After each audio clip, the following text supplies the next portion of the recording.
ஹல்லேலூயா.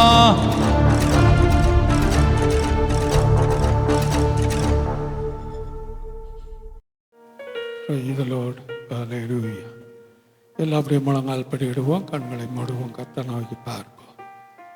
இந்த நாளிலையும் கூட இந்த மாதத்துடைய இந்த கடைசி வாரத்திலே கர்த்தர் நம்மை கொண்டு வந்திருக்கிறார். நாட்கள் வெகு வேகமாய் ஓடிக்கொண்டிருக்கிறது. இந்த 27ஆம் தேதியிலும் கூட கர்த்தருடைய கரம் நம்மோடு இருந்து தொடர்ந்து நம்மை நடத்தும்படி, நம்மை பாதுகாத்து கொள்ளும்படி நாம் எல்லாம் வாய்களை திறந்து கர்த்தரை ஸ்தோத்தரிப்போம். இந்த வெயிலினுடைய தாக்கம் நமக்கோ நம்ம சார்ந்தவர்களுக்கோ எந்த பாதிப்பு வராதபடி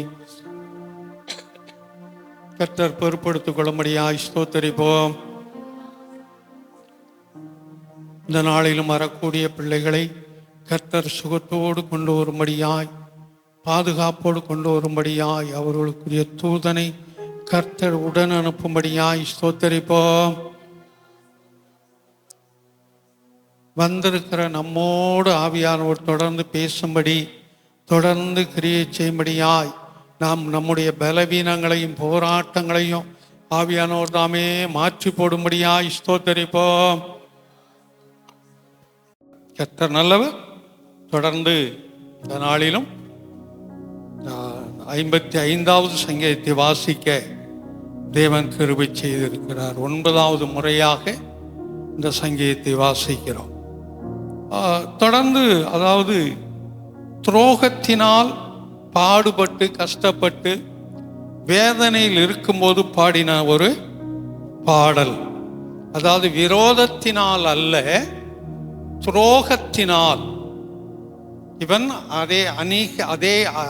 அதிகமான வேதனைக்குள்ளாகி இவன் ஜெபித்ததான ஒரு ஜெபம். இப்படி இவனுக்கு இந்த துரோகம் என்று எப்படி சொல்லப்பட்டிருக்கிறது? 12வது வசனத்தை வாசிப்போம். என்னை நிந்தித்தவன் சத்துரு அல்ல. சத்துருனா யாரு? விரோதி இல்லையா?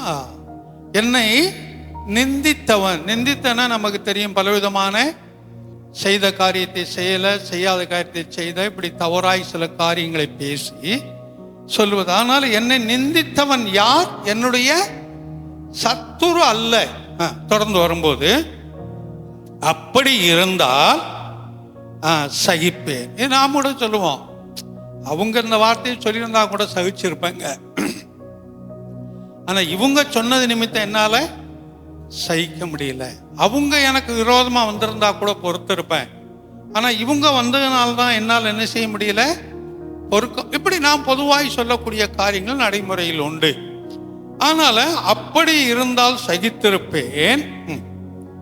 எனக்கு விரோதமாய் பெருமை பாராட்டியவன் என் பகைஞன் அல்ல. அதாவது எனக்கு துன்பங்களை வருவிக்க கூடியதான, என்னை எதிர்த்து நிற்கக்கூடியதான, என்னோடு போராட்டம் செய்யக்கூடியதான பகைஞன் அல்ல. இது இந்த மனிதன் சொல்றான். இது தாவீதுனுடைய சங்கீதம். ஆமா, பகைஞன் அல்ல. தொடர்ந்து வாசிங்க. அப்படி இருந்தால் அவனுக்கு நான் மறைந்திருப்பேன். அப்படி என்னுடைய நெருக்கமான ஒருவன் வந்திருந்தால், இல்ல பகைஞன் ஒருவன் வந்திருந்தால், அவன் பகைமையான காரியத்தை நோக்கி வருகிறான் என்று ஒதுங்கி இருப்பேன்.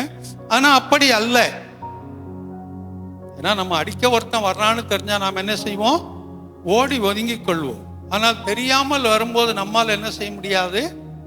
அதைத்தான் அந்த மனிதன் சொல்றான். சொல்லிட்டு அந்த அடுத்த வசனத்துல எனக்கு சமமான மனிதனும். அப்ப இந்த மனிதனுக்கு நிந்தையை உருவாக்கினது யார்? இவனுக்கு சமமான மனிதன். அப்ப இவனோடு ஒன்றாய் இருந்ததான ஒரு மனிதன். இயேசுவானவருக்கு பிரச்சனையை கொண்டு வந்தது யார்? அவனோடு இருந்ததான யூதாஸ்காரியோத்து. அவன் அது தீர்க்கதரிசனம் நிறைவேறணும், அது வேறு. தீர்க்கதரிசனம் நிறைவேறணுங்கிறது வேறு. ஆனா கூட இருந்தவன் தான் அங்க என்ன செய்தான்? பிரச்சனையை உருவாக்கினான். இங்க வரும்போது கூட இருக்கக்கூடிய எனக்கு சமமானவன். நான் சாப்பிட்ட இடத்துல சாப்பிட்டவன், நான் படுத்த இடத்துல படுத்தவன், என்னுடைய தகுதிக்கு ஈக்குவல் ஆனவன் தான் எனக்கு விரோதமாய் வந்தான். அதான் அவன் யாருக்கு சொல்லுது? என் வழிகாட்டியும். வழிகாட்டி என்றால் அர்த்தம் என்ன? எனக்கு எப்பொழுதும் முன்னால் நிற்கக்கூடியவன், எனக்கு துணையா இருக்கக்கூடியவன், எனக்கு பாதுகாப்பிற்கு வரக்கூடியவன், என்னோடு நெருங்கி இருக்க, இதெல்லாம் அந்த மனிதனுங்க கோட்டிட்டு சொல்றான். எனக்கு வழிகாட்டியும் என் தோழனுமாகிய நீயே. அநேகரை நமக்கு இப்படிப்பட்ட சூழ்நிலையில் தான் வரும். அடுத்தவங்கிட்ட இருந்து வர்றது கிடையாது. நமக்கு நெருக்கமான ஒரு இடத்திலிருந்தும், நம்முடைய பழகினவர்களிடத்திலிருந்தும், நம்முடைய உறவினர்களிடத்திலிருந்தும் இப்படிப்பட்ட நிலைமைகள் நமக்கு வருவது மிகவும் சாதாரணம். அதான் அந்த மனிதன் சொல்றான். அப்படியே நீங்க வந்தீங்கன்னு சொன்னா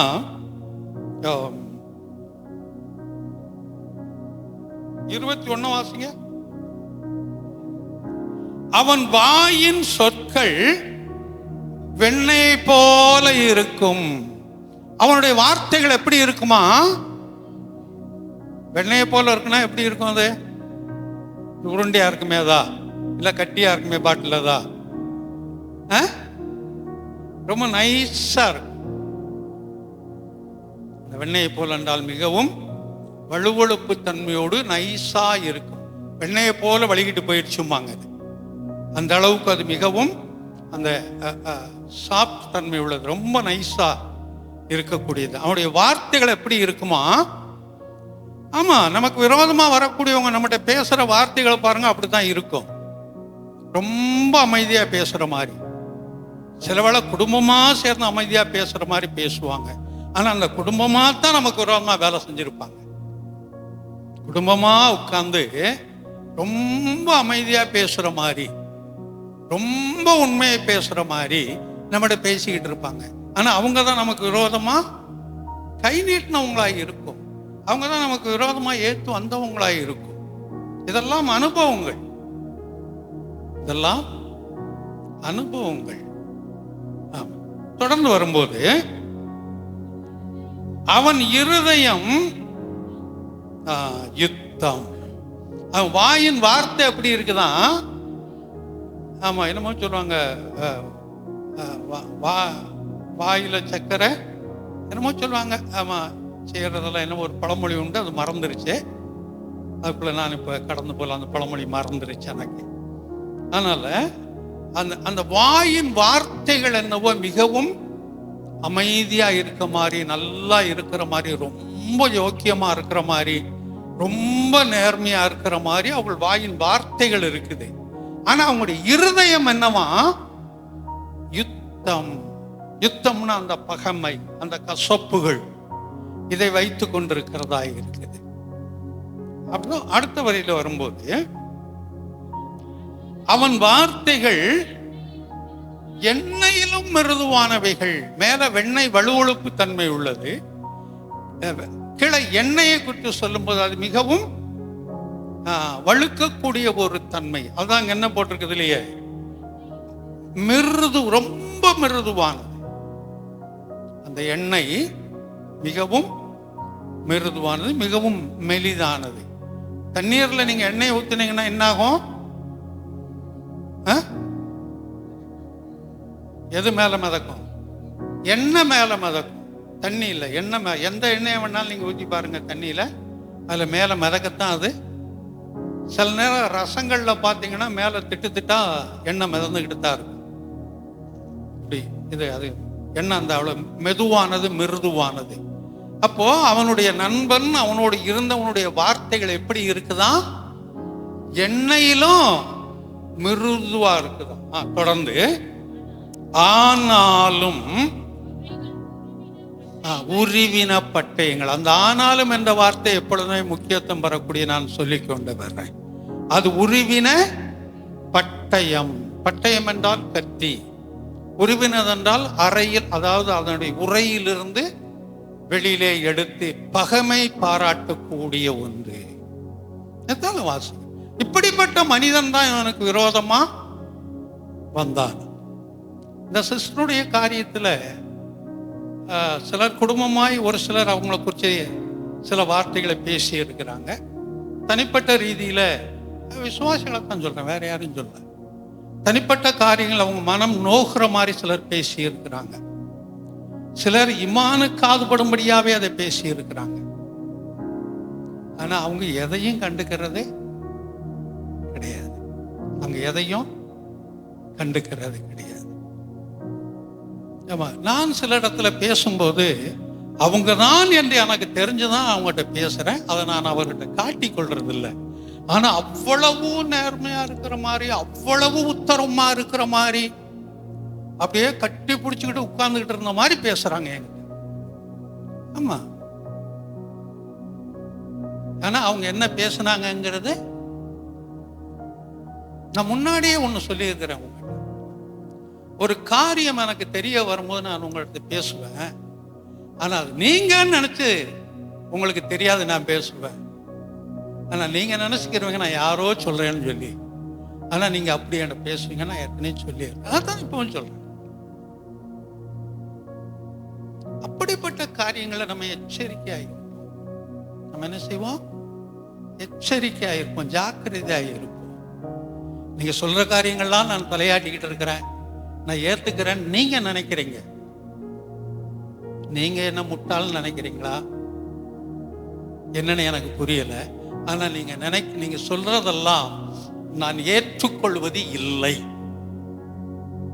நீங்க சொல்றதுக்கெல்லாம் நான் தலையாட்டிட்டு வர்றதுக்கு ஒரு காரியம், உன்னை இழந்து போக நான் விரும்பல. அது உன்னை இழந்து போக நான் விரும்பவில்லை. உன் ஆத்துமாவை இழந்து போக விரும்பவில்லை. அதனால்தான் நீ சொல்றதுக்கெல்லாம் நான் தலையாட்டிட்டே வர்றேனே தவிர, இல்லைன்னா நேரடியாவே சொல்லிட்டு வந்திருப்பேன். நீ தான் அப்படி எல்லாம் பேசி இருக்கிறீங்க, இந்த இடத்துல வச்சு இப்படி பேசியிருக்க, நேரம் நான் என்ன செய்வேன், கேட்டு அப்படின்னு சொல்லிட்டு வந்துடுவேன். அப்படிப்பட்ட காரியங்கள்ல கொஞ்சம் ஜாக்கிரதையாய் இருங்க. அப்படிப்பட்ட காரியங்கள்ல கொஞ்சம் ஜாக்கிரதையாய் இருங்கள். ஏனென்றால் நமக்கு விரோதமாய் வரக்கூடியது யார்தான்? ஆமா, நம்மோடு இருப்பவங்க தான், நம்மோடு நெருங்கினவங்க தான். அதான் சொல்றான், என்னுடைய தோழர்கள் தான் இதை செய்தார்கள், அது நீதான் என்று அங்கே அவன் கோடிட்டு சொல்லுகிறான்.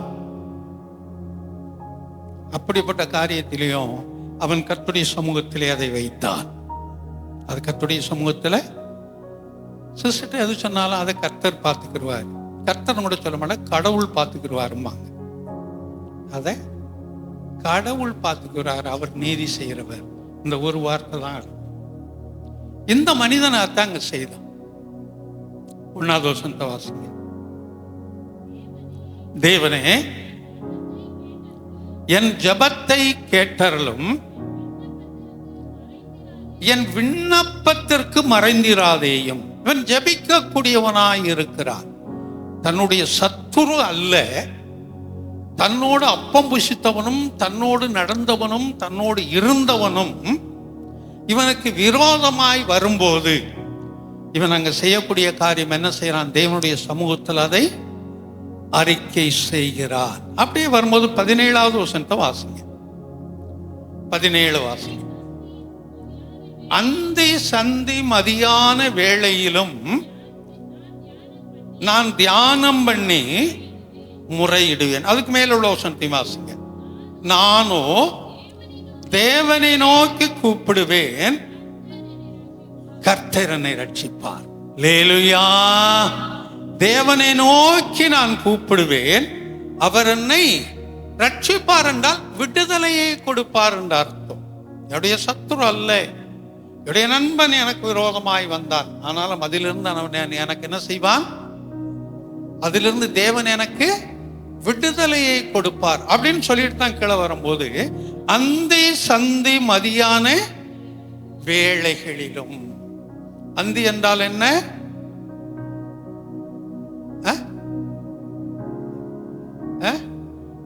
சாயங்காலம், அந்தி பொழுதுன்னு சொல்லுவாங்க. ஆமா, ஆங்கில பைபிள்ல முதலாவது ஈவினிங் தான் ஆரம்பிக்கும். ஈவினிங், மார்னிங் அண்ட் ஆஃப்டர்நூன் அப்படித்தான் வரும். இது அந்தி என்பது என்ன, இது உங்களுக்கு தெளிவா சொல்லணும்னா நீங்க புரிந்து கொள்றதுக்காக அதை சொல்றேன். எரேமியா 6:4 வாசிங்க. எரேமியா 6:4. அவளுக்கு விரோதமாய் யுத்தம் பண்ண ஆயத்தம் பண்ணுங்கள் என்றும், மத்தியானத்தில் தானே நான் அங்க போய் ஏறாதபடிக்கு, அங்க போய் நம்ம யுத்தத்துக்கு நிற்காதபடிக்கு, ஐயோ பொழுது சாய்ந்து அந்தி நிழல்கள் நீண்டு போகிறது. பொழுது சாய்ந்து அந்தி நிழல்கள் சாய்ந்து போகிறது. அப்ப அந்தி என்று சொன்னால் மாலை. இந்த மாலை, மதியம், காலை, இந்த 3 வேளையும், அந்தி சந்தி மதிய வேளைகளிலும் நான் தியானம் பண்ணி 3 வேளையும் அவன் தேவனை நோக்கி முறையிடக்கூடியவனாய் இருந்தான். எதை குறித்து முறையிட்டு இருப்பான்? இந்த இடத்துல வரும்போது இவனுக்கு விரோதமாய் வந்ததான அந்த பிரச்சனைகளை குறித்து அவன் முறையிட்டு இருப்பான். வேற எந்த அநேக காரியங்களை அவன் பண்ணியிருக்க மாட்டான். இவனுக்கு விரோதமாய் வந்ததான அந்த காரியங்களை குறித்து மாத்திரம் என்ன செய்திருப்பான்? தேவனிடத்தில் முறையிட்டிருப்பான். தொடர்ந்து இதற்கு கர்த்தர் பதிலை கொடுக்கக்கூடியவராய் இருந்தார். நீங்க அந்த 22 வாசிங்க. கர்த்தர் மேல் உன் பாரத்தை வைத்து விடு, அவர் உன்னை ஆதரிப்பார், நீதிமானை ஒருபோதும் ஜபத்தை அங்கீகரிப்பார் என்பது அவனுக்கு தெரியும். அதனால அவரையே நம்பி இருக்க. கடைசி வசத்துல கடைசி வரிய வாசிங்க. நானும் உம்மை நம்பி இருக்கிறேன். நான் ஜபிச்சுட்டேன்யா, உம்முடைய கருத்துல ஒப்பு கொடுத்துட்டேன்யா, உண்மையே நம்பி இருக்கிறேன். நீங்க எனக்கு விடுதலையை கொடுப்பீங்கன்னு தெரியும். அதனாலதான் அந்த 22 சொன்ன, கர்த்தர் மேல் பாரத்தை வைத்து விடு, அவர் உன்னை ஆதரிப்பார், நீதிமானை ஒருபோதும் ஒரு நாளும் தள்ளாட விட்டார். நான் நீதிமானாய் இருக்கிறேன் என்று அவன் அங்கே அறிக்கை செய்கிறான். அப்ப நமக்கு விரோதமாய் வரக்கூடியவர்கள் அந்நியத்திலிருந்து அல்ல, நம்மோடு நெருங்கினவர்கள், நம்மோடு பழகினவர்கள், நம்மோடு ஒன்றாய் இருக்கக்கூடியவர்கள். அது படிக்கிற இடத்துல இருக்கலாம், வேலை செய்கிற இடங்கள்ல இருக்கலாம். இப்படி ஒன்றாய் இருக்கக்கூடியவர்கள் நமக்கு விரோதமாய் வரும்போது அந்த துக்கத்தை மாற்றும்படி, வேதனையை மாற்றும்படி நம்ம ஜெபிப்போம். கர்த்தர் அதற்குரிய பலனை நமக்கு கட்டளையிடுவார். அல்லேலூயா. கர்த்தர் தாமே இந்த சங்கீதத்தை ஆசீர்வதிப்பாராக. தொடர்ந்து வழக்கம் போல் அந்த சில அறிவிப்புகள்.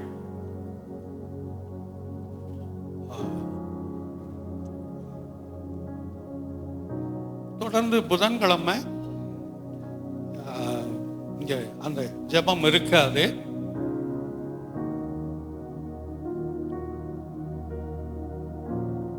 அதுக்கு பதிலாக அது இரவு வெளிப்பு ஜெபமாக இருக்கும். நமக்கு மாசத்துடைய கடைசி நாளாக இருக்கிறதுனால புதன்கிழமை இரவு வெளிப்பு ஜெபமாக இருக்கும்.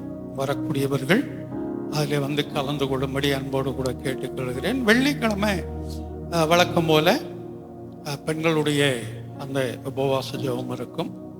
அந்த வெள்ளிக்கிழமை புதன்கிழமை ஜெபத்தில் சில நேரம் சகோதரி வசந்தா குளோரி வர்றாங்க, இல்லைன்னா ரெகுலராக சகோதரி மலையம்மாள் வர்றாங்க, நான் வருகிறேன், இயேசுவானவர் இங்கே இருக்கிறார், நாங்கள் அநேக காரியங்களுக்கு ஜெபித்து கடந்து போகிறோம். வீட்டில் இருக்கக்கூடியவர்கள் அந்த ஜெபத்திலே வந்து கலந்து கொள்ளுங்கள்.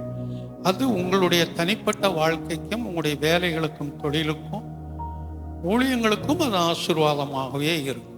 அதனால் அந்த ஜெபங்களில் கலந்து கொள்ளும்படி அன்போடு கூட கேட்டுக்கொள்ளுகிறேன். 1ஆம் தேதி அந்த பாஸ்டர் டேவிட் சர்மத்துடைய சர்ச்சில் மாலையில் ஒரு ஆண்டு விழா வைத்திருக்கிறாங்க. அதில் செய்தி கொடுக்கும்படியாய் கடந்து போகிறேன். தம்பி இமான் அந்த ஆராதனை நடத்தும்படியாய் போகிறோம். அது கடந்த வருடமும் நான் தான் போயிருந்தேன். நாங்கள் இந்த வருடத்தில் அது எதனால் அவர் கூப்பிட்டாருன்னு தெரியல, ஏதோ கூப்பிட்டு இருக்கிறாரு, போகிறேன். தொடர்ந்து அந்த நாட்களுக்காய் ஜெபித்து கொள்ளுங்கள். அதோடு மாத்திரமில்லை, இன்றைக்கு கூட பார்க்க அந்த ஏஞ்சலுக்காய் பிறந்த நாள், அந்த மகளுக்காய் ஜெபித்து இருப்பீங்க. ஜெபிக்காதவர்கள் ஜெபித்துக் கொள்ளுங்கள். அந்த மகள் வாலிபத்தை காத்து கொள்ள வேண்டும். ஆமாம், அந்த 21 வயது 22 வயது வரைக்கும் ஆமாம், அந்த வாலிபத்தில் பையனாக இருந்தாலும் பொண்ணாக இருந்தாலும் ரொம்ப ஜாக்கிரதையாக இருக்க வேண்டிய ஒரு காலம். அதுக்கு மேலே போயிட்டா எந்த பிரச்சனையும் வராது. அவங்க அப்படியே ரொட்டீன் போய்கொண்டே இருப்பாங்க. அதுக்கு இடைப்பட்ட காலம்தான் அவங்கள திசை திருப்பக்கூடிய ஒரு காலங்கள். உலகத்தில் அநேக காரியங்கள், அநேக சம்பவங்களுக்கு அது திசை திருப்பக்கூடிய ஒன்று. அந்த மகளுடைய வாழ்க்கையில கர்த்தர் அந்த மகளோடு இருந்து காத்து கொள்ளும்படி அந்த மகளுக்காக ஜெபித்துக் கொள்ளுங்கள். அதே போல 3ஆம் தேதி கூடப்பாக்கத்தில் தம்பி ஜான்சன், அதாவது எமிமா வீட்டுக்கார், அந்த மகனுக்காக ஜெபித்துக் கொள்ளுங்கள். அந்த மகனுடைய பிறந்த நாளாக இருக்கிறது 3ஆம் தேதி. அதோடு அந்த சிஸ்டரை மனமடிவாக்கின அந்த குடும்பத்தை கர்த்தர் ஆசீர்வதிக்கும்படி தொடர்ந்து ஜெபத்திலே வைக்கிறோம். ஜெபத்திலே வையுங்கள். இந்த வாலிப மகள் ரேவதிக்காக ஜெபித்துக் கொள்ளுங்கள். அந்த மகளுக்கும் கூட ஏற்ற வேளையிலே கர்த்தர் ஒரு சுகமான பிரசவத்தை கட்டளையிடுவாராக. லேலுயா. அதோடு மாத்திரமல்ல, தம்பி இமானுக்காக ஜெபித்துக் கொள்ளுங்கள். நேற்று மகாபலிபுரம் ஒரு ஊழியத்துக்காக கடந்து போயிருந்தார். வரும்போது மணி 11. அந்த சிவன் பார்க்கிட்ட வந்து ஆட்டோக்காரங்க இருக்க ஒரு சின்ன ஒரு ஆக்சிடென்ட் முட்டில். சரி, அந்த சிரட்டைன்னு சொல்லுவாங்க முட்டில். அதில் அடிபட்டா கொஞ்சம் கஷ்டமா இருக்கு. அதில் ஆட்டோக்காரன் சடனாக திரும்பி இருக்கிறான். அதனால பேண்ட் கிழிஞ்சு அந்த இடத்துல கொஞ்சம் அடி இருக்குது. அதை சீக்கிரத்தில் ஆடுறதுக்காக ஜெபித்துக் கொள்ளுங்க. அதனால சொன்ன அறிவிப்புகளை மறக்க வேண்டாம். புதன்கிழமை இரவு விழிப்பு ஜெபம் இருக்கும். வெள்ளிக்கிழமை பெண்கள் உபவாச ஜெபம் இருக்கும். புதன்கிழமை அந்த 7 மணிக்கு இருக்கிற ஜெபம் இருக்காது. அதோடு 1ஆம் தேதி அந்த நெய்வேலி கூட்டத்திற்காக ஜெபித்துக் கொள்ளுங்கள். பயணங்களுக்காக ஜெபித்துக் கொள்ளுங்கள். இன்றைக்கு அந்த வாலிப மகள் ஏஞ்சலுக்காக ஜெபித்துக் கொள்ளுங்கள். 3ஆம் தேதி சகோதரன் ஜான்சனுக்காய் அந்த மகனுடைய பிறந்த நாளுக்காக ஜெபித்துக் கொள்ளுங்கள். ரேவதிக்காய், சிஸ்டரை மனமடிவாக்கின அந்த குடும்பத்திற்காய் தொடர்ந்து ஜெபித்துக் கொள்ளுங்கள். தொடர்ந்து அந்த மிஷனரி காணிக்க இருப்பவர்கள், அந்த உண்டியல் வாங்கினவர்கள் அதை நல்ல கிரியோடு கண்ணோக்கி பார்க்கும்படி அன்போடு கூட கேட்டுக்கொள்கிறேன். நாம் எல்லாம் அப்படி எழுந்து நிற்போம். ஒரு பாடலை பாடும்போது கர்த்தருக்கென்று காணிக்கை கொடுத்து உட்காருவோம். முதலாவது சகோதரர்கள் வாங்க, தொடர்ந்து சகோதரிகள் வரும்படி அன்போடு கேட்டுக்கொள்ளுகிறேன். அடுத்த வாரம் நீங்கள் வண்டிகளை வர்றவங்க வெளியிலே நீங்கள் போடலாம். ஏன்னா ஞாயிற்றுக்கிழமை வண்டிகளை காலி பண்ண சொல்லியிருக்கேன் காம்பவுண்டில் இருந்து. அதனால் தாராளமாய் நீங்கள் வெளியில், ஏன்னா உள்ளே போட்டு நம்ம சிரமமாக இருக்குங்கனால நேற்று மட்டும் நான் சொல்லிட்டேன். ஞாயிற்றுக்கிழமை காலையில் வண்டிகளை நீங்கள் வரும்போது வெளியிலே காம்பவுண்டு கொட்டியே போட்டுக்கலாம், ஒன்றும் பிரச்சனை இல்லை. முதல்ல சகோதரிகள் வாங்க, தொடர்ந்து சகோதரர்கள் வாங்க.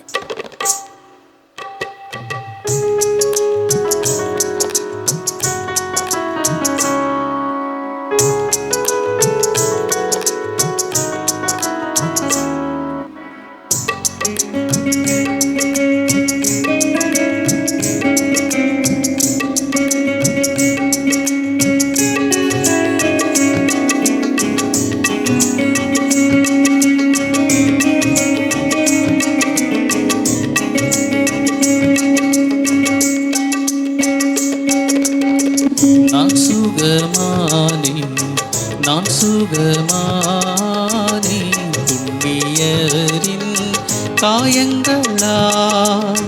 நான் சுகமானே புண்ணியரின் காயங்களா. புண்ணியரின் காயங்களா. அல்லேலூயா அல்லேலூயா அல்லேலூயா ஆனந்தமே. அல்லேலூயா அல்லேலூயா அல்லேலூயா ஆரோக்கியமே. அல்லேலூயா ஆரோக்கியமே.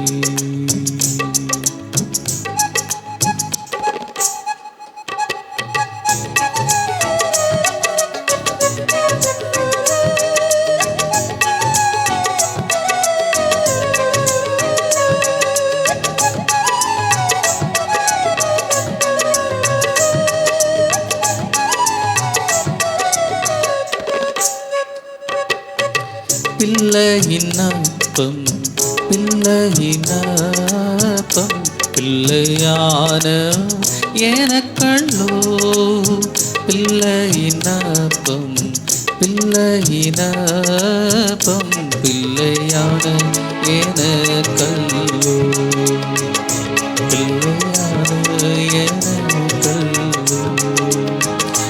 அல்லேலூயா அல்லேலூயா அல்லேலூயா ஆனந்தமே அல்லேலூயா அல்லேலூயா அல்லேலூயா ஆரோக்கியமே அல்லேலூயா ஆரோக்கியமே.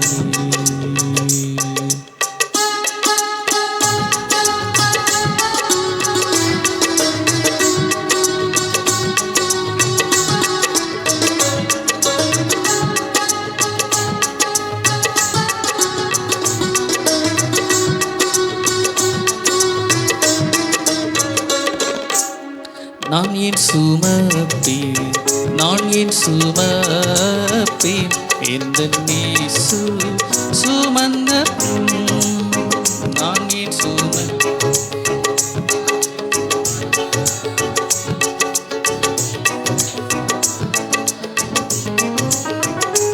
எந்த நீசு சுமந்த இயேசுவின் ரத்தம் இயேசுவின் ரத்தம் பிரிப்பூக்கும் நல்மருந்து ரத்தம் இயேசுவின் ரத்தம் பிரிப்பூக்கும் நல்மருந்து பிரிப்பூக்கும் நல்மருந்து. அல்லேலூயா அல்லேலூயா.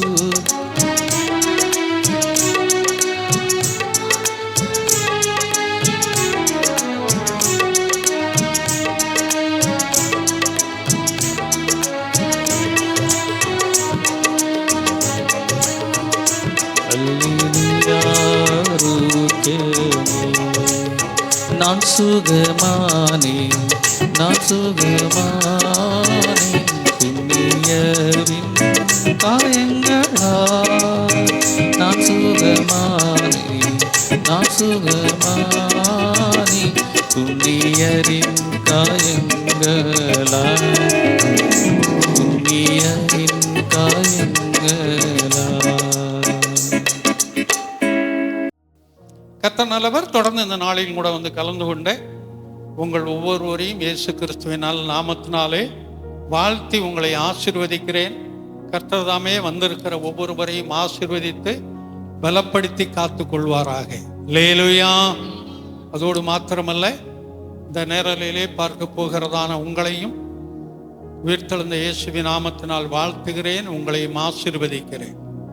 கர்த்தர் இந்த மாதத்துடைய கடைசி வரைக்கும் நம்மை காத்து வந்திருக்கிறார், இனியும் காத்து கொள்வார்.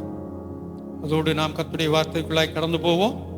பாஸ்டர் இம்மானுவேல் டேவிட் அவர்கள் வந்து நம்மோடு கூட கர்த்தருடைய வார்த்தையை பகிர்ந்து கொள்வார்.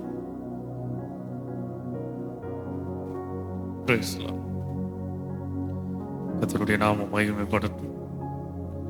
தேவனுடைய வார்த்தையை தியானிக்கும். கர்த்தருடைய வார்த்தை பரிசுத்தம் உள்ளது, மகா உத்தமமானது. வேதத்தில் வாசிக்கிறோம், ஆதி நாட்களில் தேவனுடைய பெயரை சொல்லுவதற்கு ஜனங்கள் பயந்த காலம். பழைய ஏற்பாட்டில் எடுத்து பாருங்க, பழைய ஏற்பாட்டில் எல்லா இடத்துலையும் ஆண்டவனே சொல்லி தான் இருக்கும், தேவனே என்று தான் சொல்லியிருக்கும். அவருடைய பெயரை உச்சரிப்பதற்கு ஜனங்கள் பயந்த காலம். ஆகவேதான் மோசே நீர் யார் என்று கேட்கும்போது கூட தேவன் அவருடைய நாமத்தை சொல்லலை, என் நாமத்தை நீ ஏன் கேட்கிற, அவ்வளவு பயபக்தி உள்ளது. இந்த வேதத்தை எழுதி கொண்டு வரும்பொழுது சுருளிலே அவர்கள் எழுதி கொண்டு வருவார்கள். சுருள் என்று சொன்னால் நீட்டமா அந்த பாய் போல இருப்பது, அதை அப்படியே எழுத எழுத சுருட்டி கொண்டே வருவாங்க. எந்த இடத்துல முடிக்கிறார்களோ அந்த சுருட்டுவதை அந்த இடத்தோட நிறுத்திடுவாங்க. திரும்ப அடுத்து எழுத ஆரம்பிக்கும் பொழுது தான் அதை திரும்ப சுருள ஆரம்பிப்பாங்க. அப்போ ஒரு பகுதியை படிக்கும்போது அந்த சுருளை திரும்ப பின்பக்கமாக படிப்பாங்க.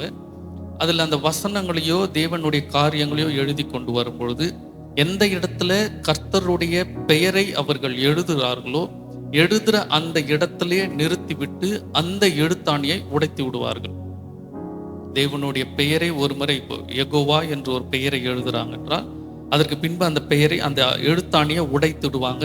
அதை வைத்து வேற ஒன்றை எழுத மாட்டார்கள். திரும்ப புதிதாக ஒரு எழுத்தாணியை வைத்து தான் எழுதுவார்கள். எதற்கு என்றால் அவ்வளவு பரிசுத்தம் உள்ள கனமுள்ள கர்த்தர், அவருடைய வேத வார்த்தையை தான் நம்ம தியானிக்க போகிறோம்.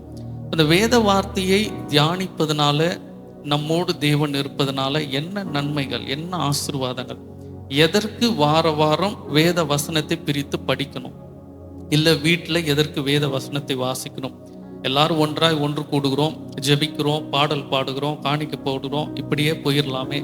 எதற்கு வேத வசனத்திற்கு இவ்வளவு முக்கியத்துவம்? இல்லைன்னு சொன்னாக்கா வந்ததும் சும்மா கொஞ்ச நேரம் வேதத்தை தியானித்து விட்டு போயிடலாம். எல்லா இடங்களிலுமே ஜபத்தை விட, ஆராதனைகளை விட அதிக முக்கியத்துவம் கொடுக்க வேண்டியது கர்த்தருடைய வார்த்தைக்காக தான். அது ஏன் என்று சொல்லி இன்னைக்கு ஒரு சில காரியங்களை, தெரிந்த காரியங்களை மீண்டும் நம்ம அதை உறுதி செய்து கொண்டு கடந்து போகலாம். எடுத்துக்கொள்ளுங்க, ஆதியாகமம் 39வது அதிகாரத்துல 1வது வசனத்துல வந்து 1வது வசனம் ஒருவர் வாசிங்க, 2வது ஒரு வசனம் ஒருவர் வாசிங்க, 3 ஒருவர் வாசிங்க, 4வது வசனத்தை ஒருவர் வாசிங்க.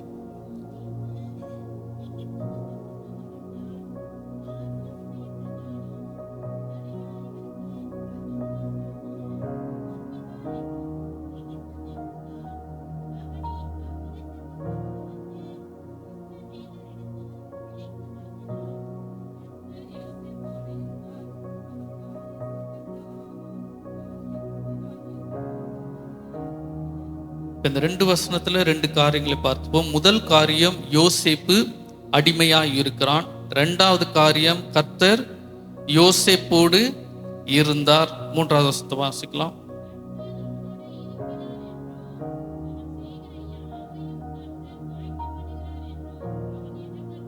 4வது வசனத்தை வாசிங்க.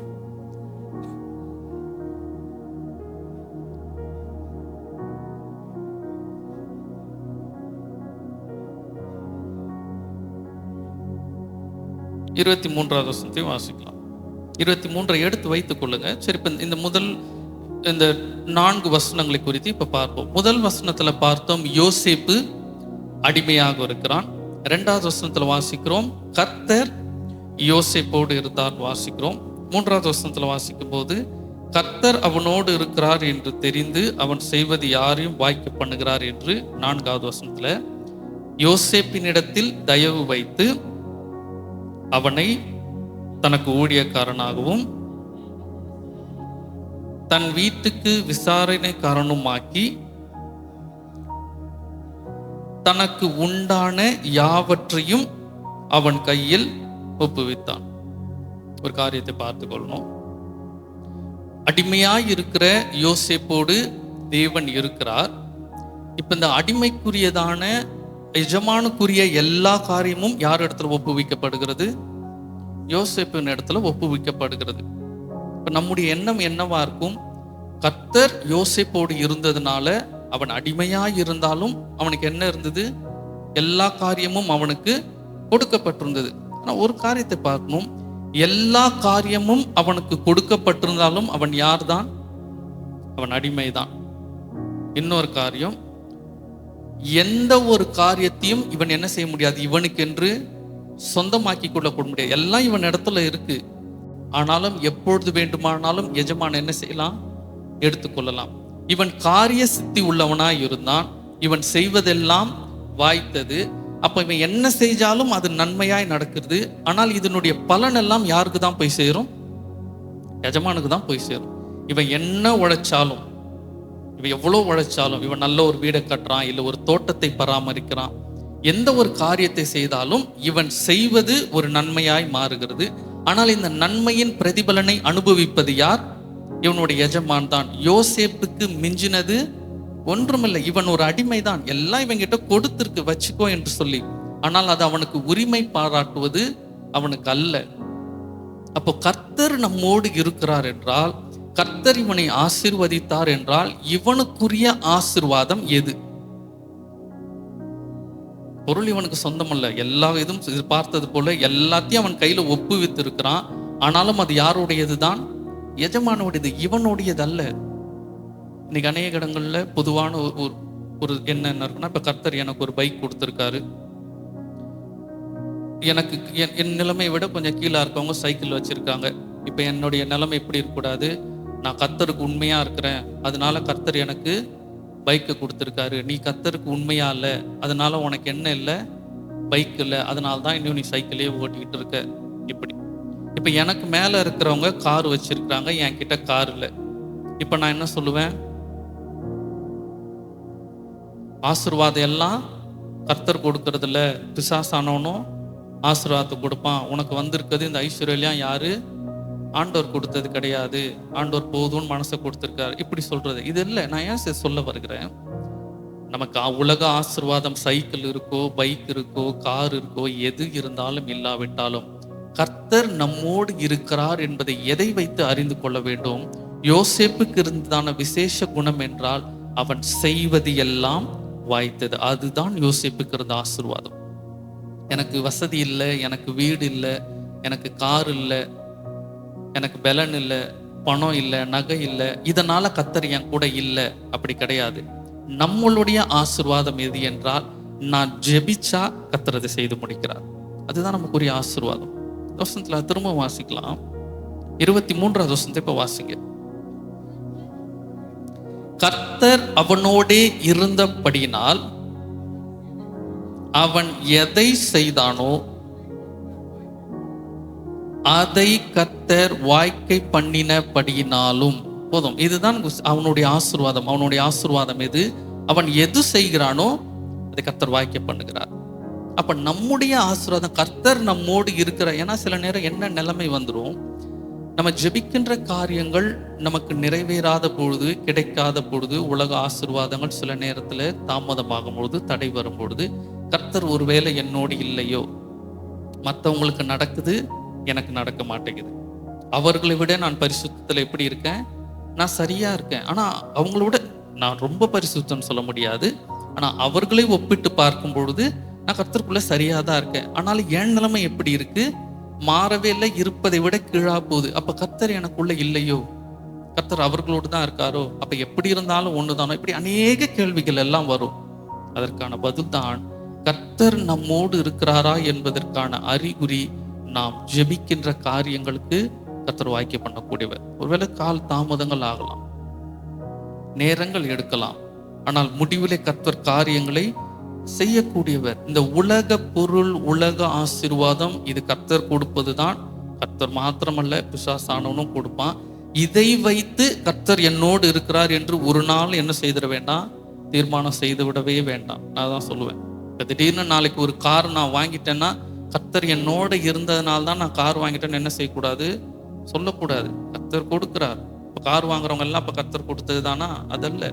உலக ஆசீர்வாதம் அல்ல, ஆவிக்குரிய காரியங்களில நான் ஜெபிச்சா அது நடக்குதா, எனக்கு கர்த்தர் நல்ல ஞானத்தை கொடுத்திருக்கிறாரா, பகுத்தறிகிற ஞானத்தை கொடுத்திருக்கிறாரா, என்னிடத்துல ஒவ்வொரு நாளும் ஒவ்வொரு மாதமும் மாற்றங்கள் ஏற்பட்டு கொண்டு இருக்கிறதா, நான் ஜெபிச்ச விதங்கள் மாறுகிறதா, நான் பிரசங்கிக்கிற விதங்கள் மாறுகிறதா, நான் செய்கிற காரியங்களின் விதங்கள் மாறுகிறதா, நான் மனிதர்களை பார்க்கிற கண்ணோட்டங்கள் மாறுகிறதா, இதுதான் கர்த்தர் நம்ம இடத்துல மாறுவது. அப்போ யோசேப்புக்கு தேவன் பணங்கள், ஏன்னா இவனுக்கு இருந்த ஆஸ்தியெல்லாம் எஜமான் எப்ப வேணா எடுக்கலாம், இவனுக்கு உரியதல்ல. தேவன் இவனோடு இருந்ததற்கான ஆசீர்வாதம் என்ன, இவன் எதை செய்தார வாக்கிய பண்ணினார். அப்ப அவன் கவலைப்பட வேண்டியதில்லை. இந்த எஜமான் ஒருவேளை இங்கிருந்து வேற வீட்டுக்கு அனுப்புனா அப்பொழுதும் அவன் செய்வதெல்லாம் என்னாகும், வாய்க்க பண்ணும். இதுதான் இவனுக்கு கொடுத்த ஆசீர்வாதம். அப்போ தேவன் இன்றைக்கு நம்மோடு இருக்க வேண்டும் என்றால், இன்னைக்கு தேவனிடத்துல நேரடியாக அவர் நம்ம இடத்துல பேசுவதில்லை, வேத வசனத்தின் மூலமாக பேசுகிறார். வேதத்துல வாசிக்கிறோம், இந்த வசனத்துல நாம் நிலைத்திருந்தால், அவரில் நாம் நிலைத்திருந்தால் அவர் நம்மில் நிலைத்திருப்பார். இந்த வேத வசனம் தான் நமக்கு அடிப்படையாக இருக்கிறது. ஆகவேதான் ஒவ்வொரு நாளும் என்பதை விட முடிந்தது ஒவ்வொரு வேலையும். இன்னைக்கு எல்லாருக்கும் நமக்கு மொபைல் ஃபோன் இருக்கு. காலையில், மத்தியானம், சாயங்காலம் நேரம் கிடைக்கும் பொழுதெல்லாம் அந்த மொபைல் ஃபோனில் இருக்கிறதான வசனங்களை பார்க்கலாம். வேதத்தை எடுத்து செல்ல முடியாத பட்சத்தில், இல்லை சில நேரம் நம்ம ட்ராவலில் எங்கேயாவது போகிறோம்னு சொன்னாக்கா அந்த ஆடியோ பைபிள் இருக்குது, யூடியூப்பில் போனால் அதுகளை போட்டுக்கொண்டு கேட்கலாம். கேட்பது ஒரே அதிகாரத்தையே திரும்ப 4 முறை நம்ம கேட்கும்பொழுது கர்த்தர் அநேக காரியங்களை அதில் நமக்கு உணர்த்தக்கூடியவர். நான் சொல்ல போல பிரசங்கிப்பதற்கு வருவதற்கு என்றைக்குமே இந்த 7 வார்த்தை பேசினவர்களுக்கும் நான் சொல்றேன், இனி அடுத்து பேச போகிறவர்களுக்கும் சொல்றேன், வேதத்தை நாம் அமர்ந்து இதை நம்ம திரும்ப திரும்ப படிக்கும் பொழுதுதான் கர்த்தர் நமக்கான புதிய எண்ணங்களை, காரியங்களை உணர்த்துவார். நான் சில நேரங்களில் யூடியூப்லயோ சில புஸ்தகங்களையோ பார்ப்பேன். ஆனால் முதலாவது என்னுடைய செய்தியை நான் தயார் செய்து விட்டு தான் அதற்கு பின்பாக ஏதாவது சரித்திர காரியங்கள் இருக்கோ வேற காரியங்கள் இருக்கோ என்பதை பார்த்து அதுல இந்த செய்தியோட தேவை என்றால் இணைத்துக் கொள்வேன். அவ்வளவுதான். அதை தாண்டி நான் செய்தியவே யூடியூப்பை பார்க்குறேன் இல்லை வேற புத்தகங்களை படிக்கிறேன் என்றால் அந்த காரியங்கள் தான் என்ன செய்வேன், நான் இங்க சொல்லுவேன். அது எனக்கு பிரயோஜனமா இருக்காது. ஏன்னா கர்த்தர் என்னோடு பேசின வார்த்தைகள் அல்ல அது. கர்த்தர் அது யாருக்கு பேசின வார்த்தை? வேற ஒருவருக்கு பேசின வார்த்தை. அப்ப நான் தியானிக்கும் பொழுதுதான் கர்த்தர் என்னோடு பேசுவார். ஏன் கர்த்தர் என்னோடு பேசுவார் என்றால், இங்கு வந்து அமர்ந்திருக்கக்கூடியவர்கள் என் மூலமாக கர்த்தர் பேசுகிறத கேட்குறீங்கன்னா உங்களுக்கு தேவையான காரியங்களை கர்த்தர் யார்கிட்ட தான் சொல்லுவார்? என்கிட்ட சொல்லுவார். இப்ப இந்த 7 வார்த்தைக்காக பேசுகிறவர்கள் நீங்கள் அமர்ந்து தியானித்து, ஆண்டவரே எனக்கு ஏதாவது ஒரு நல்ல எண்ணத்தை கொடுங்க, ஒரு அந்த டாபிக் அது கூட ரிலேட்டடான காரியங்களை கற்றுக் கொடுங்கள் என்றால் தேவன் உங்களுக்கு உணர்த்துவார். எதை உணர்த்துவார்? இங்கு அமர்ந்து கேட்கிறவர்களுக்கு பிரயோஜனமான காரியத்தை அவர் உணர்த்துவார். அது பிரயோஜனமா இருக்கும். இப்ப நம்ம யூடியூப்ல பார்த்தவங்களையோ புத்தகங்களை பார்த்தவங்களையோ அது வேற யாருக்கோ உணர்த்துவதற்கு கொடுத்திருப்பாங்க. அது அந்த வேலையில நமக்கு சில நேரம் உபயோகம் இல்லாம போயிடும். ஆகவே ஒவ்வொருவரும் தனிப்பட்ட ரீதியில வேதத்தை படிப்பது, தியானம் செய்வது அவசியமான ஒன்று. இந்த வேதத்தை தியானிக்கும் பொழுது இவை என்ன செய்கிறது என்று ஒரு சில குறிப்புகளை மாத்திரம் நான் சுருக்கமா சொல்லி போகிறேன். எடுத்துக்கொள்ளுங்க. 1 பேதுரு எழுதின புஸ்தகம் 1வது அதிகாரம், 1 பேதுரு 1வது அதிகாரம் 23வது வசனத்தை வாசிக்கலாம். அழிவுள்ள வித்தினாலே அல்ல, என்றென்றைக்கும் நிற்கிறதும் ஜீவன் உள்ளதுமான வேத வசனமாகிய அழிவில்லாத மீண்டும் ஜனிப்பிக்கப்பட்டிருக்குது. நம்முடைய வாழ்த்தை அர்த்தப்படுத்துகிற ஆவி ஆத்மாவில் உயிர் பெற செய்யக்கூடியதான காரியம் எதுவாய் இருக்கிறது? வேத வசனம்.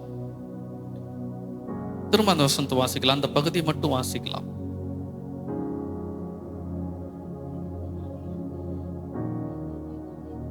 என்றென்றைக்கும் நிற்கிறதும். என்றென்றைக்கும் என்றால்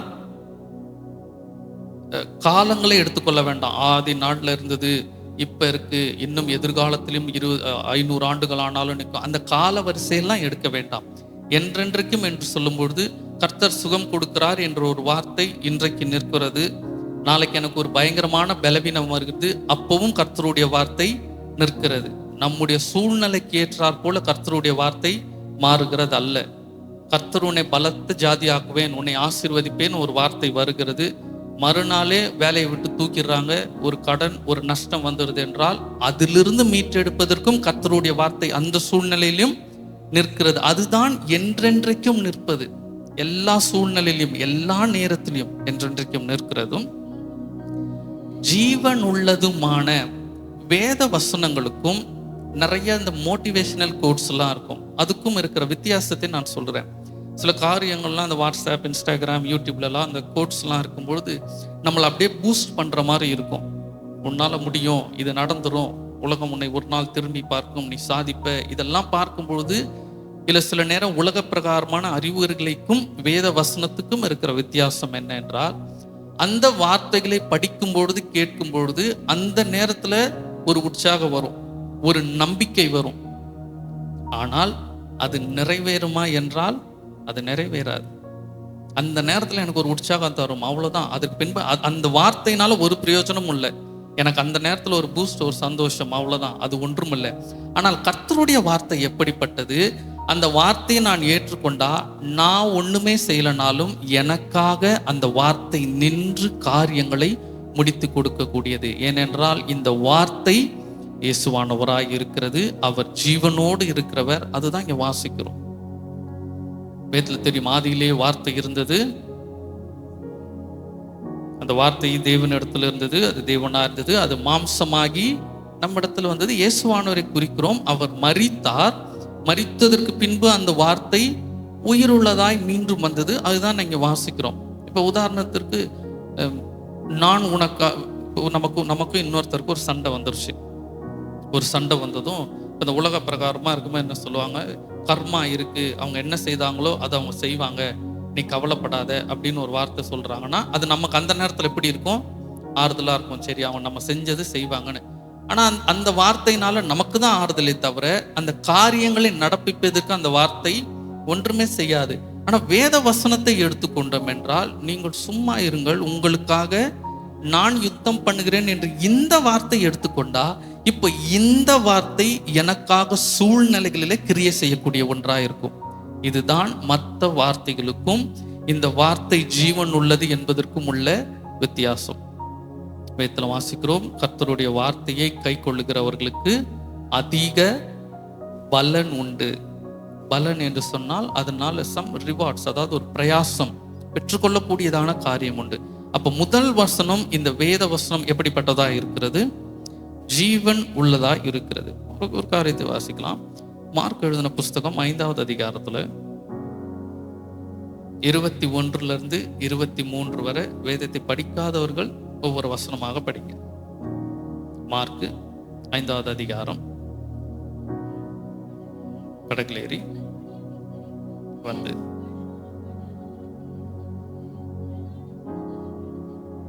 வந்தார்கள்.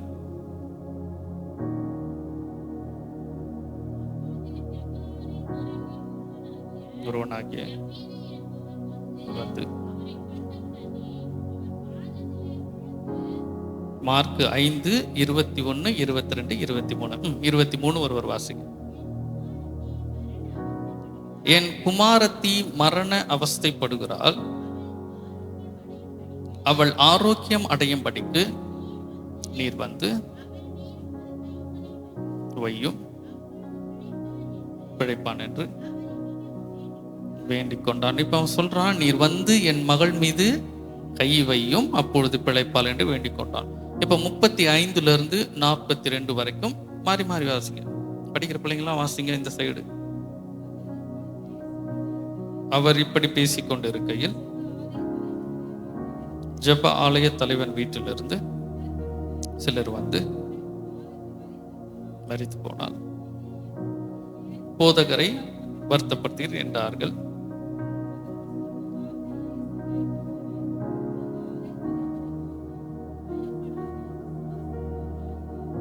முப்பத்தி 39 வாசிங்க. பிரவேசித்து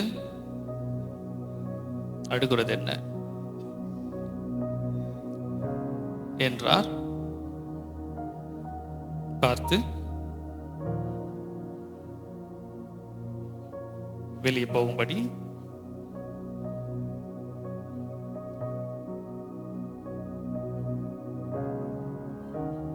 அழைத்துக் கொண்டு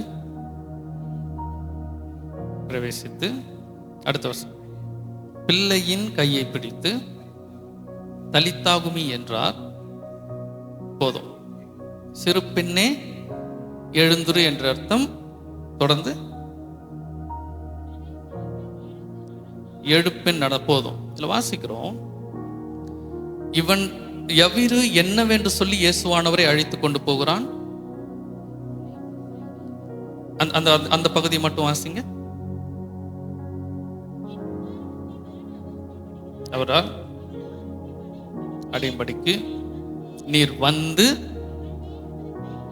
அவள் மேல் உமது கைகளை வையும், அப்பொழுது பிழைப்பாள் என்றால், இவன் இயேசுவானவர் இடத்துல நேரடியாய் வந்து என் குழந்தை வந்து மரண அவஸ்தைப்படுறாள், நீங்க குணமாக்குங்க என்று சொல்லி அவன் என்ன செய்யல, கேட்கல. அவன் என்னவென்று பர்டிகுலரா சொல்றான், நீர் வந்து அடையும்படி அவள் மீது கைகளை வையும் என்று சொல்லி. அப்ப அவனுடைய விருப்பம் என்ன இருக்கு, இயேசுவானவர் பிள்ளைய தொடரணும் அப்படின்னு.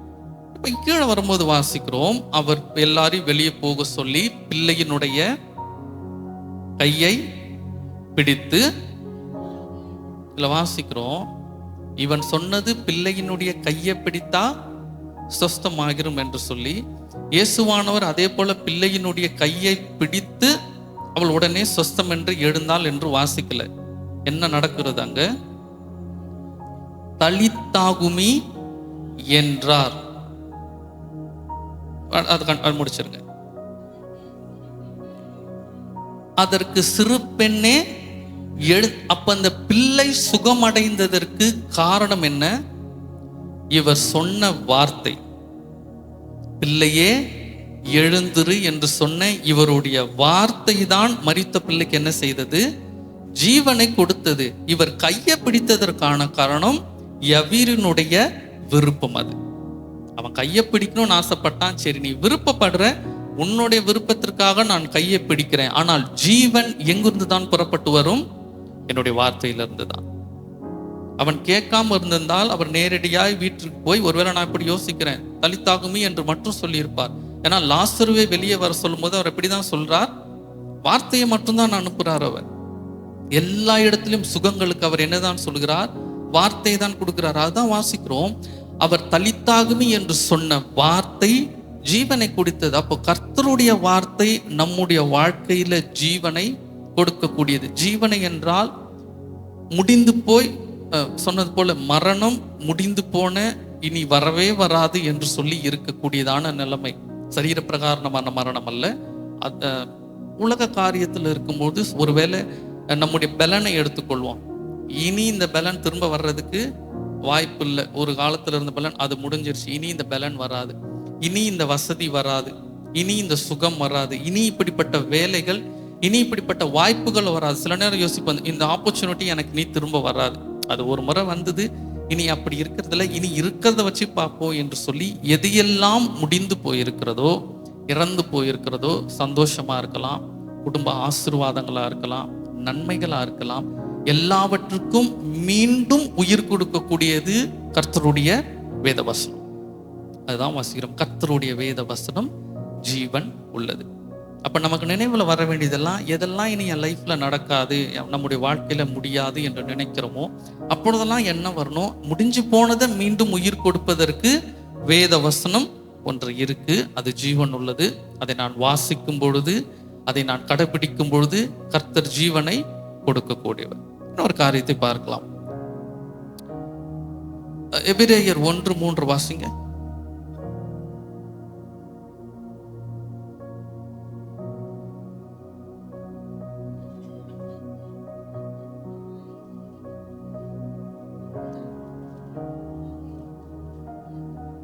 உறுதியாகப்பட்டதும்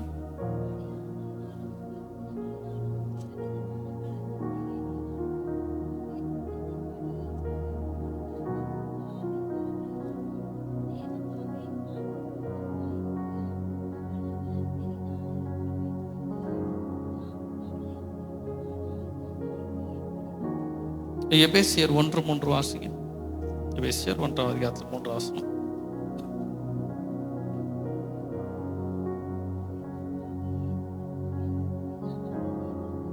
ஸ்தோத்திரம்.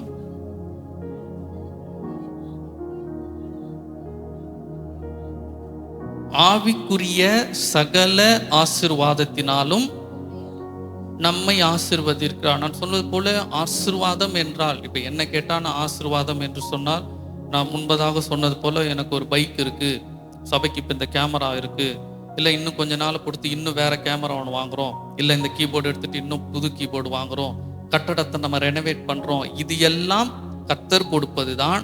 ஆனால் அதுதான் ஆசீர்வாதம் என்று அல்ல. ஆவிக்குரிய ஆசீர்வாதம் என்றால், நான் சொல்ல போல எனக்கு முன்பாக இதுக்கு முன்னாடி அதிகமா கோபம் வரும், ஆனா இப்ப என்ன செய்யறது இல்லை, எனக்கு கோபம் வர்றதில்லை. இது கர்த்தர் எனக்கு கொடுத்த ஆசீர்வாதம். முன்னாடிலாம் கோபம் வந்தா என் வாயில நல்ல கெட்ட கெட்ட வார்த்தையா வரும், நல்லா கத்துவேன். இப்போ அமைதியா இருக்கிறேன். இது கர்த்தர் கொடுத்த ஆசீர்வாதம். இதற்கு முன்பாக எனக்கு ஒழுங்கா பிரசங்கம் பண்ண தெரியாது, நான் ஏதோ பேசுவேன், இப்ப வேதத்தை நிதானித்து பேசுறேன் என்றால் இது கர்த்தர் கொடுத்த ஆசீர்வாதம். இப்படி ஒவ்வொருத்தருக்கும் ஒவ்வொரு காரியங்களிலும் என்னுடைய குணங்களிலே, என்னுடைய செயல்களிலே மாறுபடுகிறது தான் ஆவிக்குரிய ஆசீர்வாதம். அதுதான் இந்த வசனத்துல வாசிக்கிறோம். அவர் நம்மை ஆவிக்குரிய சகல ஆசீர்வாதங்களிலாடும், நான் சொன்னது போல எனக்கு கர்த்தர் இங்க முன்பாக நிற்கிற என்ன தாளந்துகள் திறமை கொடுத்துறாரோ அதே தாளந்தை தான் கர்த்தர் எல்லாருக்கும் அவர் கொடுக்கக்கூடியவர். கர்த்தர் உங்களுக்கு என்ன திறமைகள் தாளந்துகளை கொடுத்திருக்கிறாரோ அதே தான் அவர் எல்லாருக்கும் கொடுக்கக்கூடியவர். சில நேரம் ஆளுக்கு ஏற்றார் போல அதை பகிர்ந்து கொடுப்பார், தேவைக்கு ஏற்றார் போல அதை பகிர்ந்து கொடுப்பார். சிலருக்கு நல்ல வேலை செய்கிற திறமை இருக்கும், பயங்கரமா வேலை செய்வாங்க. ஒருவேளை சபைக்கு கொடுக்கிறதுக்காக கர்த்தர் அவங்களை நியமித்து வைத்திருப்பார். சபைக்கு இவர்கள் கொடுக்க வேண்டும் என்று சொல்லி அவர்கள் மூலம் அவர்கள் கொடுக்க, அவர்கள் ஊழியத்தை தாங்குவதற்கு அந்த தாளந்தை அவர்கள் கொடுத்திருப்பார். நல்ல பலன் இருக்கும், வேலைகள் இருக்கும், வேலைகளை ஞானமா செய்வாங்க. மற்ற எல்லாரை விடையும் இவங்களுடைய வேலை நேர்த்தியாக இருக்கும். காரணம், கர்த்தர் அந்த ஞானத்தை சபைக்கு வருகிற பிள்ளைகளுக்கு அவங்களுக்கு கொடுத்திருக்கிறார். சிலருக்கு பணம் செய்யறது, பணத்தை கொடுப்பதற்கோ வேலை செய்வதற்கோ பலன் இருக்காது, ஞானம் இருக்காது. ஆனால் ஜெபிப்பதற்கு நல்ல ஞானத்தை கொடுத்திருப்பார். நல்ல கருத்தா ஜெபிப்பாங்க, எல்லா ஜெபங்களிலும் வந்து கலந்து கொள்ளுப்பாங்க, மற்றவர்களுக்காக பாரப்பட்டு ஜெபிப்பாங்க. இது போல கர்த்தர் ஒவ்வொருவருக்கும் ஒவ்வொரு தாளந்துகளையும் கிருபைகளையும் அவர் பிரித்து பகிர்ந்து கொடுக்கக்கூடியவர். ஆனால் ஒன்று ஆசீர்வாதம் என்பது ஆவிக்குரிய காரியங்களிலே ஒன்றாக தான் இருக்க வேண்டும். தொடர்ந்து வாசிங்க. சகல ஆவிக்குரிய ஆசீர்வாதங்களாலும் நம்மை ஆசீர்வதித்து இருக்கிறார். அன்பில் பரிசுத்தம் உள்ளவர்களும் இருப்பதற்கு முன்னே வரியே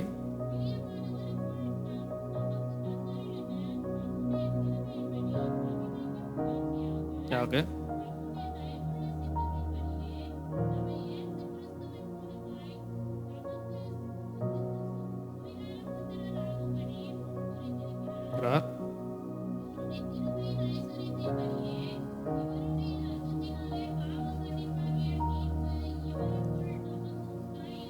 இருக்கிறது. அடுத்த வசனத்தை வாசிங்க. அந்த கிருபையை அவர் சகல ஞானத்தோடும் புத்தியோடும் எங்களிடத்தில் பெருக பண்ணினார். இப்போ கர்த்தர் கொடுத்திருக்கிறதான காரியங்கள் அதே நிலைமையில என்ன செய்யக்கூடாது, இருக்கக்கூடாது. இது போதும் என்கிற நிலைமை வந்துவிடவே கூடாது. நான் குற்றப்படுத்துவதற்காக சொல்லல, சில காரியங்களை கற்றுக்கொள்வதற்காக கேட்கிறேன். வருடந்தோறும் 7 வார்த்தை பேசக்கூடிய கர்த்தருடைய பிள்ளைகள் இருக்கிறீங்க, நீங்க நன்றாய் பேசுறீங்க. யாராவது ஒருவர் பேசுவதற்கு முன்பாக இந்த வார்த்தைகள் எல்லாம் நான் எடுத்து வச்சிருக்கிறேன், இது சரியா இருக்கான்னு பாருங்க, இல்லை ஏதாவது கொஞ்சம் சேர்க்கலாமா, ஏதாவது மாற்றலாமா, இந்த கருத்துக்கள் சரியா இருக்கான்னு யாராவது போதகர் இடத்துலையோ கொடுத்து யாராவது கேட்டிருக்கீங்களா? இல்லை. பேசி முடிச்சதுக்கு அப்புறம் நான் இந்த வார்த்தையெல்லாம் பேசியிருக்கிறேன், இதுல ஏதாவது தவறுகள் இருக்கா, நான் மாறி பேசியிருக்கேனா, இல்லை எப்படி இதை மாற்றிக்கொள்ளலாம், இதை என்ன செய்யலாம் என்று சொல்லி யாராவது முடித்ததற்கு பின்பாக கேட்டிருக்கிறீங்களா? அப்படி கேட்கும் பொழுதுதான் சில அறிவுரைகள், ஆலோசனைகள் வரும்பொழுது அடுத்த வருடம் திரும்ப பேசுவதற்காவது ஊக்கமாய் இருக்கும். நான் இப்பொழுதும் சில காரியங்கள் தேவை என்று சொன்னால் நான் வீட்டில் இப்பொழுதும் நான் கேட்பேன், எனக்கெல்லாம் தெரியும், படிச்சிருக்கேன், நான் அவ்வளோ நாலேஜ் இருக்கு, அதை வச்சுக்கிறேன், அந்த எண்ணம்லாம் இருக்காது. நான் ஒரு சின்ன ஒரு எடுத்துக்காட்டை நான் கேட்குறேன். பூமியில மறுஜென்மம் இருக்கா இல்லையா? நான் சொல்றது பூமியில மரித்ததற்கு பின்பு நாம் உயிரோடு எழுந்து போகிற அந்த மறுஜென்மத்தை கேட்கல. மனிதனாக பிறந்து மரித்தவர்கள், இல்ல மனிதனாக பூமியில ஒரு முறை பிறந்தவர்கள் மீண்டும் பூமியில மனிதனாய் பிறக்க முடியுமா, முடியாதா? வேத வசனம் இருக்கா முடியாது என்பதற்கு?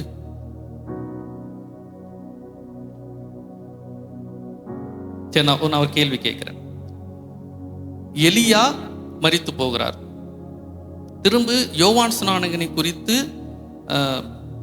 இயேசுவானவர் சொல்லும் பொழுது, எலியா ஏற்கனவே எலியா வருவான், காரியத்தெல்லாம் ஒழுங்கு பண்ணுவானே என்று சொல்லப்பட்டிருக்கு என்பது போல இயேசுவானவர் சொல்கிறார், எலியா ஏற்கனவே வந்தாயிற்று என்று. அவன் யோவான் ஸ்நானகனை குறித்து சொன்னதை குறித்து ஜனங்கள் அவர்கள் அறியாதிருந்தார்கள். வாசிக்கிறோம், சீஷர்கள் யோவான் ஸ்நானகனை குறித்து தான் சொல்லுகிறார்கள் என்று சொல்லி. அப்போ எலியா மீண்டும் மறுபிறையாய் அவர் பிறந்தாரா? எலியா குறித்து தான் சொல்லுகிறார். வேதத்தில் அப்படிதானே வாசிக்கிறது தெளிவா. அவர் எலியா யோவான் ஸ்நானகனை குறித்து சொல்லுகிறார் என்று அவர்கள் அறியாதிருந்தார்கள் என்று வாசிக்கிறோம். எலியா வந்தாயிற்று என்று. வேணா வசனத்தை வாசிக்கலாமா?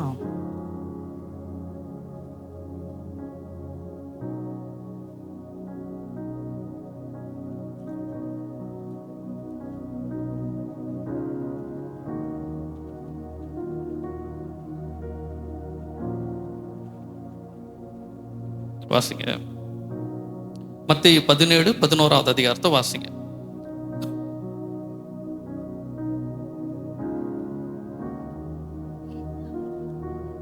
இயேசு அவர்களுக்கு பிரதியுத்தரமாக, எலியா முந்தி வந்து எல்லாவற்றையும் சீர்படுத்துவது மெய்தான், ஆனாலும் எலியா வந்தாயிற்று என்று உங்களுக்கு சொல்லுகிறேன். அவனை அறியாமல் இஷ்டப்படி அவனுக்கு செய்தார்கள், பாடுபடுவார் என்று என்றார். 13 வாசிங்க. அவன் யோவான் ஸ்நானனை குறித்து தங்களுக்கு சொன்னார் என்று சீஷர்கள் அறிந்து கொண்டார்கள். அப்ப யோவான் ஸ்நானனை குறித்து தான் இவர் என்ன சொல்லுகிறார்? எலியா வந்தாயிற்று என்றார். இன்னொரு வசனத்தை நான் உங்களுக்கு எடுத்து காட்டுறேன். எபிரேயர் 9 அதிகாரத்துல 27 வசனத்தை வாசிங்க.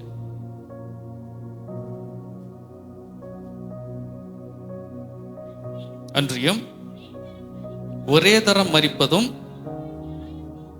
பின்பு நியாய தீர்ப்படைவதும் மனுஷனுக்கு நியமிக்கப்பட்டிருக்கிறபடியே போதும். இதுல வாசிக்கிறோம், மரணம் என்பது மனுஷனுக்கு எத்தனை முறைதான்? ஒரே முறைதான் மரணம் என்பது. மரித்த பின்பு அவனுக்கு என்னதான்? நேரடியாய் நியாய தீர்ப்பு அல்ல. அப்போ ஒரு முறை ஒரு மனிதன் மரித்தால் என்ன செய்ய முடியாது? மீண்டும் பிறக்க முடியாது. ஏனால் பிறந்தால் அவனுக்கு மரணம் வரணும். ஆனா மரணம் என்பது ஒரே முறையில் தெளிவாய் வாசிக்கிறோம். மரித்ததற்கு பின்பாக நேரடியாய் அவனுக்கு என்னதான்? நியாய தீர்ப்பு தான். ஆனா எலியாவை குறித்து வாசிக்கும் பொழுது எலியாவுக்கு மரணம் வரல. எலியாவை அக்கினி ரதங்கள் கொண்டு தேவன் எடுத்துக்கொண்டார். அப்ப இதுல ஒரே தரம் பிறப்பதும் ஒரே தரம் மரிப்பதும் என்று போடப்படல, ஒரே தரம் மரிப்பதும் என்பது. அப்போ எலியா எடுத்துக்கொள்ளப்படாததுனால அவர் மீண்டும் மனிதனாக பிறந்து மீண்டும் மனிதனாக மரித்தாரா? கேள்வியாதான் நான் கேட்கிறேன். இப்ப குழம்பு நம்மளுக்கு, மனுஷனா பிறந்தாரா? ஏன்னா வேதத்துல இப்படி சொல்லி இருக்கு. அவர் யோவான் ஸ்நானனை குறித்து தான் சொன்னாருன்னு சொல்லப்பட்டிருக்கு. இது எப்படி இருக்கும் என்று சொல்லி இந்த காரியங்களை குறித்து நான் ஒரு 2 வாரத்துக்கு முன்னாடி நான் வீட்டில் கேட்டேன். நான் சொல்ல என்னுடைய அறிவுக்கு எனக்கு எல்லாம் தெரியும் என்று சொல்லி நான் சொல்லுவதில்லை. நான் இப்பொழுதும் வீட்டில் கேட்பேன். பிரசங்கிக்கும் பொழுது தவறுகள் இருந்தால் எப்பொழுதும் நான் சரி செய்யப்பட்டு கொண்டு தான் இருக்கிறேன். சில காரியங்களை சொல்லும் பொழுது இந்த வெளிப்படுத்தின சுவிசேஷம் அப்படின்னா அது அந்த வார்த்தை சொல்றதுனால ஒன்றும் இல்லை. ஆனால் சுவிசேஷம் இல்லை, விசேஷம், அதற்கான வெளிப்பாடுன்னு இப்பொழுது நான் ஒழுங்குபடுத்தி கொண்டு இருக்கிறேன். எதற்கு இந்த காரியங்களை சொல்ல வருகிறேன்? சில காரியங்களை நாம் கேட்காத வரையில எத்தனை பேர் நம்ம கேட்கிறோம், நான் ஜெபிக்கிறது நான் சரியா ஜெபிக்கிறேனா? என் ஜெபங்கள் ஏதாவது மாற்றம் தேவையா? இல்லை நாங்கள் நடக்கிறது எங்க குடும்பத்துல எங்களுடைய பார்வைக்கு சரியா இருக்கு, வெளியிலிருந்து பார்க்கும்பொழுது ஏதாவது சரியில்லாத மாதிரி இருக்கா என்று சொல்லி ஊழியர்கள் இடத்திலோ உங்களை நடத்துகிறவர்களிடத்திலோ எத்தனை பேர் ஆலோசனைகளை கேட்டு தெரிந்து கொண்டு இருக்கிறீங்க? கேட்கும் பொழுதுதான் நாம் நம்மை மேம்படுத்தி கொள்ள முடியும். சரி, இந்த காரியத்துக்கு வருகிறேன். அப்போ இது எலியா மீண்டும் மனிதனாக பிறந்தாரா என்று சொன்னால் இல்லை. இயேசுவானவர் எதை குறித்து சொல்லுகிறார் என்றால், இவன் எலியாவினுடைய ஆவி உடையவனாய் வந்ததை தான் அவர் அவ்வண்ணமாய் சொல்லுகிறார். ஏன்னா எலியாவும் எல்லாவற்றையும் ஒழுங்கு செய்யக்கூடியவன். அதே சுபாவத்தில் வந்தவன் தான் யோவான் ஸ்நானகன். அதை அவர் குறிப்பிட்டு தான் எலியாவினுடைய ஆவி உடையவன் என்பதை தான் எலியா வந்தாயிற்று என்றார். ஏனென்றால் யோவான் ஸ்நானகன் மரித்ததற்கு பின்பாக மறுரூப மலையில் இருக்கும் பொழுது இயேசுவானவரோடு மோசேயும் எலியாவும் இருந்தார்கள்னு பார்க்கிறோம். யோவான் ஸ்நானகன் இல்லை. ஒருவேளை எலியா யோவான் ஸ்நானகன் வந்திருந்தால் அவருடைய அடையாளம் இப்ப என்னவா இருக்கும்? யோவான் ஸ்நானகனாக தான் இருக்கும். ஆக எலியா மறுபிறவி எடுக்கவில்லை. அப்போ பரலோகத்திற்கு போனவர்கள் மரணம் இல்லாமல் எப்படி போகும் என்றால், வெளிப்படுத்தல வரும்போது வாசிக்கிறோம், கடைசி நாட்கள்ல 2 சரீரங்கள் மேலிருந்து கீழே வரும், கொலை செய்யப்பட்டு கிடக்கும். அதை ஜனங்கள் எல்லாம் அது வேற சம்பவம், அது அப்புறம் பார்ப்போம். எதற்கு இந்த காரியத்தை எடுக்க வந்தேன்? எந்த காரியமாக இருந்தாலும் நாம் சரியாக இருக்கிறோமா இல்லையா என்பதை கேட்டு தெரிந்து அறிந்து கொள்ளும் பொழுதுதான் அது நமக்கு பிரயோஜனம் உள்ளதா இருக்கும். இப்ப இங்க வாசிக்கிறோம், சகல எதுக்கு சொல்றேன்? நாம் ஒரு காரியத்துல பெருக வேண்டும் என்றால் கேட்டு கற்றுக்கொள்ள வேண்டும். நான் ஆரம்பத்துல பிரசங்கிக்கிற அதே வேசனம், ஆரம்பத்துல எப்படி கீபோர்டு வாசனம் அதே போதும் என்பதல்ல. ஒவ்வொரு காரியத்திலும் கர்த்தர் கொடுத்த அழைப்புல எப்படி ஜெபம் பண்றோமோ அதே ஜெபம் அல்ல, எப்படி வேத வாசிக்கிறோமோ அதே முறைமைகள் அல்ல. கேட்டு ஒவ்வொரு காரியத்திலும் பெருக வேண்டும். அதுதான் இந்த வேத வசனம் சொல்லுகிறது. தொடர்ந்து இன்னொரு வசனத்தை வாசிக்கலாம். யோவான் 17:17 வாசிங்க. யோவான் 17:17. உம்முடைய சத்தியத்தினாலே அவர்களை பரிசுத்தமாக்கும் போதும். நம்மளை பரிசுத்தமாக்குவது எதுதான்? கர்த்தருடைய வார்த்தை தான். சில நேரங்கள்ல நம்ம நினைப்போம், நான் செய்கிற காரியத்தை இதோட செய்யாம நிறுத்தி விட்டேன் என்றால் நான் பரிசுத்தமாயிட்டேன் நினைப்போம். அதல்ல. இப்ப நான் உதாரணத்துக்கு நான் ஒரு காரியத்தை சொல்றேன், எல்லாரும் புரிஞ்சிருக்கிறேன். தொடர்ந்து ஒருத்தன் திருடி கொண்டே இருக்கிறான். திடீர்னு நான் ஒரு தீர்மானம் எடுக்கிறான், இனிமேட்டு நான் திருட போறதில்ல, நான் திருடுறதை விட்டுட்டான். ஆனா இதற்கு முன்பாக திருடினதுக்கு அவன் பிடிக்கப்பட்டா அவன் என்னதான் செய்தாகணும்?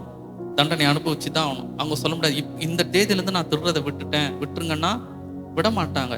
அதே போல சில நேரங்களில் நம்மளே தீர்மானம் எடுத்துப்போம். இவ்வளோ நாள் நான் அந்த மாதிரி டிவி பார்த்துட்டு இருந்தேன், இன்னிலேருந்து நான் டிவி பார்க்கறது இல்லை.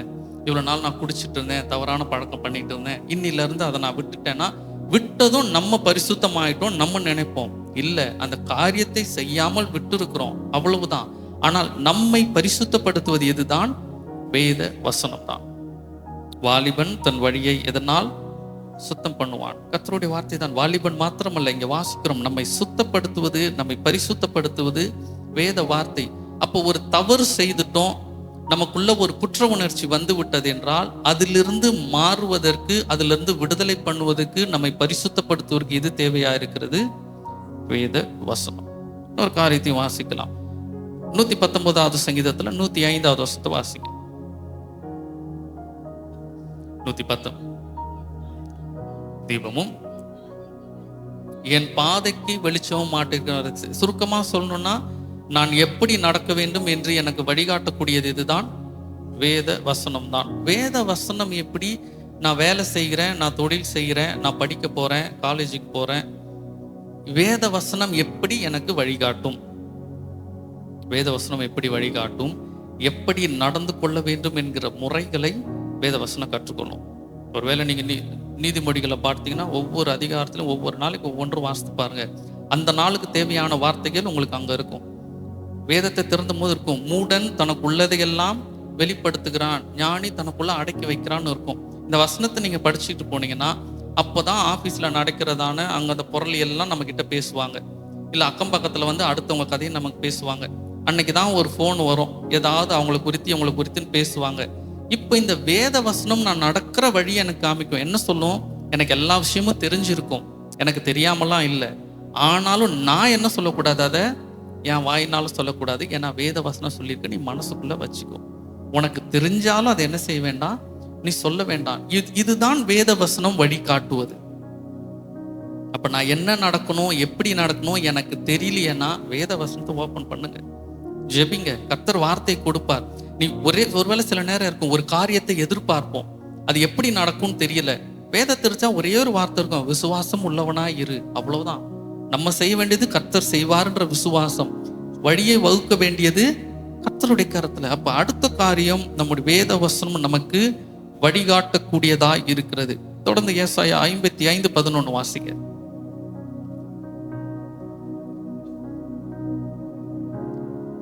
ஏசாயா 50. அப்படியே என் வாயிலிருந்து புறப்படும் வசனமும் இருக்கும், அது வெறுமையாய் என்னிடத்திற்கு திரும்பாமல் நான் விரும்புகிறதை செய்து நான் அதை அனுப்பின காரியம் ஆகும்படி வாய்க்கும். அடுத்த காரியம், வேத வசனம் காரியங்களை வாய்க்க பண்ணக்கூடியதா இருக்கிறது. எப்படிதான் சொன்னது போல, விசுவாசம் உள்ளவனா இரு, கர்த்தர் செய்வார் என்று வார்த்தை வந்துருச்சு என்று சொன்னால் அதை ஏற்றுக்கொள்ள வேண்டியதுதான் நம்ம பகுதி. அது எப்படி நடக்கும், என்ன செய்யும், அதெல்லாம் எனக்கு தெரியாது. நேராக வந்த வார்த்தை வெறுமனே அவரிடத்திற்கு திரும்புவதல்ல. இப்ப இன்னைக்கு ஒரு காரியத்தை பார்த்திருக்கிறோம், இந்த வேத வசனத்தை தியானிக்கிறோம் என்றால், கர்த்தர் இந்த வார்த்தையை நமக்கு நேராக கொடுத்துட்டார் என்றால், மீண்டும் இந்த வார்த்தை கர்த்தருக்கு எப்படியாய் போகாது, வெறுமனே போகாது. அதாவது இந்த வார்த்தை வந்து என்ன பிரயோஜனம், கேட்டேன் ஒன்றும் நடக்கல, எதுவுமே மாறலை என்று சொல்லி வெறுமனே திரும்புவது அல்ல. அதுதான் இதுல வாசிக்கிறோம். அது வெறுமனே திரும்புவதல்ல, அது காரியங்களை வாய்க்க பண்ணும். அந்த வார்த்தை தான் சொன்ன, அந்த வார்த்தை இயேசுவானவராய் இருக்கிறது. இயேசுவானவர் காரியத்தை வாய்க்க பண்ணக்கூடியவர். ஒரு காரியத்தையும் வாசிக்கலாம். 107வது சங்கீதத்துல 20வது வசனத்தை வாசிங்க.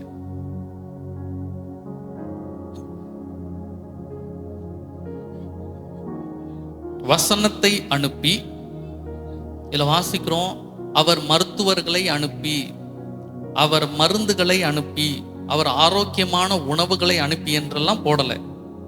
என்னதான் வாசிக்கிறோம்? வசனத்தை அனுப்பி அவர்களை குணமாக்கி. குணம் இல்லாமல் வியாதியாய் இருப்பவர்களுக்கு தேவை என்ன?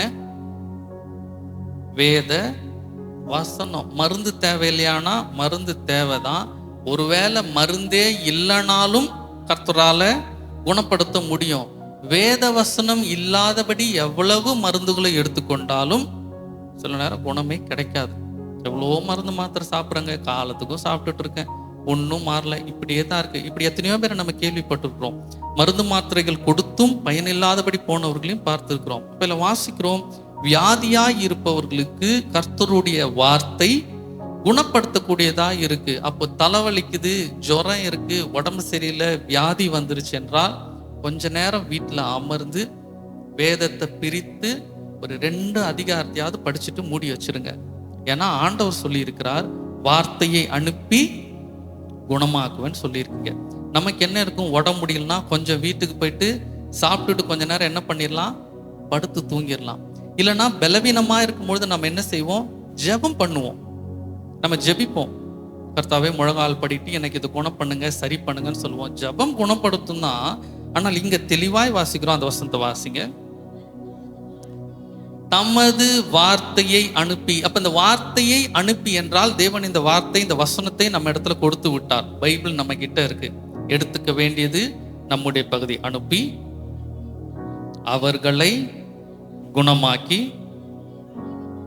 அவர்களை அழிவுக்கு தப்பு. வியாதி வந்துருச்சு, செத்து போயிடுமோ, கை கால் விழுந்துருமோ, வேற ஏதாவது பெருசாயிருமோ, என்ன பயம் வந்தாலும் வேதத்தை திறந்து கொஞ்ச நேரம் அந்த வசனத்தை படிக்கும் பொழுது அழிவிலிருந்து தப்பித்து நம்மை குணப்படுத்துவது கர்த்தருடைய வேத வசனம். அப்ப இன்னைக்கு தீர்மானம் எடுப்போம், என்ன பலவீனம் வந்துட்டா என்னை குணப்படுத்துவதற்கு மருத்துவருக்கு போவதை விட, மருந்து எடுப்பதை விட அதெல்லாம் நான் செய்யறேன், ஜெபிப்பேன். இனி அதை விட நான் வேதத்தை படித்து வேத வசனத்தை வாசிப்பேன். புரியுதோ புரியலையோ படிக்க ஆரம்பிப்போம். சில நேரம் இன்வெஸ்ட் பண்ணா அது ஒன்றும் புரிய மாட்டேங்குதுங்க. நமக்கு அர்த்தமா இருக்கிறது, நமக்கு தொடுதுன்னு சொன்னா என்ன செய்வோம்? அதை நம்ம தொடர்ந்து படிப்போம். நமக்கு புரியுது, ஆறுதலா இருக்குன்னு. சில வார்த்தை ஒண்ணுமே புரியலையே அப்படின்னு சொல்லி படிப்பதில்ல. வேதத்துல வாசிக்கிறோம், ராஜா அவன் ரதத்துல போய் கொண்டு இருக்கும் பொழுது அவன் புஸ்தகத்தை படித்து கொண்டு இருக்கிறான். தேவனுடைய மனுஷன் போய் கேட்கிறான், உனக்கு புரியுதான்னு கேட்டா அவன் சொல்றான், எனக்கு புரியல, விளக்கம் சொன்னாதானே புரியும்னு. புரியவில்லை என்றாலும் அவன் என்ன செய்து கொண்டிருந்தான்? படித்து கொண்டிருந்தான். அதுதான் வேதத்தின் மகிமை. உங்களுக்கு புரியுதோ புரியலையோ, சரியா படிக்கிறீங்களோ தப்பா படிக்கிறீங்களோ, எழுத்து கூட்டி கூட்டி படிச்சாலும் தெரிந்த அளவுக்கு வேத வசனத்தை படிக்க ஆரம்பிப்போம். அது நம்மை குணப்படுத்தக்கூடியது. இன்னும் ஒரு காரியத்தை பார்க்கலாம். பிலிப்பியர் 2வது அதிகாரத்துல 14வது வசனத்தை வாசிக்கலாம்.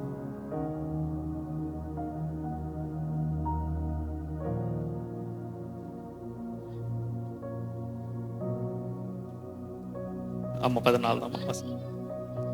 நான் வீணாக ஓடினதும் வீணாக பிரயாசப்பட்டதும் இல்லை என்கிற மகிழ்ச்சி கிறிஸ்துவின் நாளில் எனக்கு உண்டாயிருப்பதற்கு ஜீவ வசனத்தை பிடித்து கொண்டு உலகத்திலே சுடர்களை போல பிரகாசிக்கிற நீங்கள் போதும். உலகத்துல பிரகாசிக்க வேண்டும் என்றால் எதை பிடித்து கொள்ள வேண்டும்? ஜீவ வசனத்தை. எத்தனை பேருக்கு படிக்கிறதுல ஏதோ படிச்சா போதும், பாஸ் ஆனா போதும் என்கிற எண்ணம் இருக்கு? எத்தனை பேருக்கு வேலை செய்கிறதுல சம்பளம் வரணும், காசு வரணும், எனக்கு ஏதோ ஒரு வேலை கிடைக்குது, நான் வேலை பண்றேன், அந்த நினைப்பு எத்தனை பேர் இருக்கு? வேலை செய்யறதுலயே சம்பளம் குறைவா இருந்தா கூட எல்லாரை விட என் வேலை எப்படி இருக்கணும்? நேர்த்தியா இருக்கும். 4 பேர் வந்து பார்த்தாங்கன்னா இந்த வேலை யார்ப்பா செஞ்சாங்க, பயங்கரமா இருக்குன்னு பேரு தெரியணும். இப்படி எண்ணங்கள் தான் என்ன செய்யும்? நமக்கு இருக்கும். எந்த வேலை வேணாலும் எடுத்துக்கலாம். வீடு கட்டுகிறவர்களா இருக்கலாம், நம்ம சபைக்கு வர போல லைனிங் ஒர்க், இன்டீரியர் டிசைன், எது வேணாலும் எடுத்துக்கோங்க. என்ன இருக்கும்? மற்றவர்களுக்கு விட நம்ம என்ன செய்யணும்? பணம் வேணும், பொருள் வேணும், நிறைய வசதி அப்படி யோசிக்க மாட்டோம். என்னுடைய வேலை நேர்த்தியா இருக்கணும். எல்லா இடத்துக்கு போனாலும் நம்ம செய்த வேலை மற்றவர்களோட என்ன செய்யணும், சிறப்பா இருக்கணும். படிக்கிற இடத்துல, வீட்டில் இருக்கவங்க எல்லாரும் நம்முடைய நினைப்பு அதுதான். இப்படி நம் பிரகாசிக்க வேண்டும் என்றால் நாம் பிடித்து கொள்ள வேண்டியது கர்த்தருடைய வேத வசனத்தை. மற்ற தொழில் ஞானங்களை அல்ல, மற்ற அறிவுரைகள் அல்ல, அதெல்லாம் நல்லது. வேத வசனத்தை பிடித்து கொள்ளும்போது அவர் நம்மை பிரகாசிக்க பண்ணுகிறவராய் இருக்கிறார். அதுதான் வாசிக்கிறோம். அதை பிடித்து கொள்ளும்போது நான் வீணாய் ஓடினேன், வீணாய் பிரயாசப்பட்டேன் என்று தேவன் சொல்லுவதற்கு அவர் அனுமதியாதவர். என்ன பிரயோஜனங்க, ஓடி ஓடி ஒரு பிரயோஜனமும் இல்லை, இவ்வளோ வேலை செஞ்சேன், இவ்வளோ உழைச்சேன், எதுவுமே இல்லையே, பிரயோஜனமற்று போயிருச்சே என்று சொல்வதற்கு தேவன் அனுமதிப்பதல்ல. எப்பொழுது அவருடைய வேத வசனத்தை பிடித்து கொள்ளும்போது. அதான் 2 தீமோத்தேயுல 3:14 வாசிக்கிறோம். இதுல இருக்கிற எல்லா வார்த்தையும் யார் கொடுத்தது என்றால் கர்த்தர் அவர் கொடுத்ததான வார்த்தை. அதான் அந்த வசனத்துல வாசிக்கிறோம். அது வாசிக்க வேண்டாம், ஆனா ஒரு வசனத்தை வாசிக்கலாம். யோசுவா 1:8 வாசிங்க. யோசுவா 1:8. இந்த நியாயப்பிரமாண புஸ்தகம் போதும், எவ்வளவுதான்.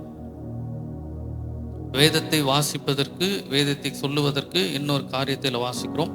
இந்த நியாயப்பிரமாண புஸ்தகம் உன் வாழ்க்கையை விட்டு பிரியாதிருப்பதாக, உன் மனதை விட்டு பிரியாதிருப்பதாக போடப்படலை. எப்படி போடப்பட்டிருக்கு? உன் வாயை விட்டு பிரியாதிருப்பதாக. அப்ப அதனுடைய அர்த்தம் என்ன? வேத வசனத்தை அதிகமாக என்ன செய்யணும்? பேசணும், சொல்லணும், படிக்க வேண்டும். வீட்டில் வேதத்தை எப்படி படிப்போம்? வேதத்தை பிரித்து வச்சுப்போம். கண்கள் வேத வசனத்தில் ஓடும், மனசுக்குள்ளாக என்ன செய்வோம்? படிப்போம். இப்படி தான் நம்ம படிப்போம். ஆனால் வேதத்தின்படி எப்படி படிக்கணும்? என்னுடைய கண் வேதத்தை பார்க்கணும், என்னுடைய வாய் அந்த வேத வசனத்தை உச்சரிக்கணும், என்னுடைய காதுகள் அதை கேட்கணும். நான் படிக்கிறதை என்னுடைய காதுகள் கேட்கணும். இங்க எல்லாம் வாசிக்கிறோம். இந்த நியாயப்பிரமாண புஸ்தகம் உன் வாயை விட்டு பிரியாது. அப்ப நீ வாயில படிக்கணும். அப்போ இந்த வேத வசனத்தை படித்தாதான் அந்த வார்த்தை நம்முடைய வாயில இருக்கும். சும்மா அப்படியே திறந்து வச்சுட்டு அப்படியே மனசுக்குள்ளேயே அப்படியே படிக்கிறது அல்ல. வேதம் கற்றுக் கொடுத்து வாயை விட்டு பிரியாது இருப்பதாக. அப்ப தீர்மானம் இருப்போம், இனி நான் வீட்டுல படிக்கும்போது, சில வேலை ஸ்தலங்களில் படிக்கும்பொழுது, மற்ற இடங்களில் படிக்கும்பொழுது வேணா நம்ம மௌனமாய் படித்துக் கொள்ளலாம், போன்ல பார்க்கும்பொழுது. ஆனால் வீட்டுல படிக்கும் பொழுதும் சபையில படிக்கும் பொழுதும் வேதத்தை எப்படிதான் படிக்கணும்? சத்தமாக வாயில உச்சரித்து படிக்க வேண்டும். இது கர்த்தர் கொடுத்ததான கட்டளை. நியாயப்பிரமாணம் உன் வாயை விட்டு பிரியாதிருப்பதாக.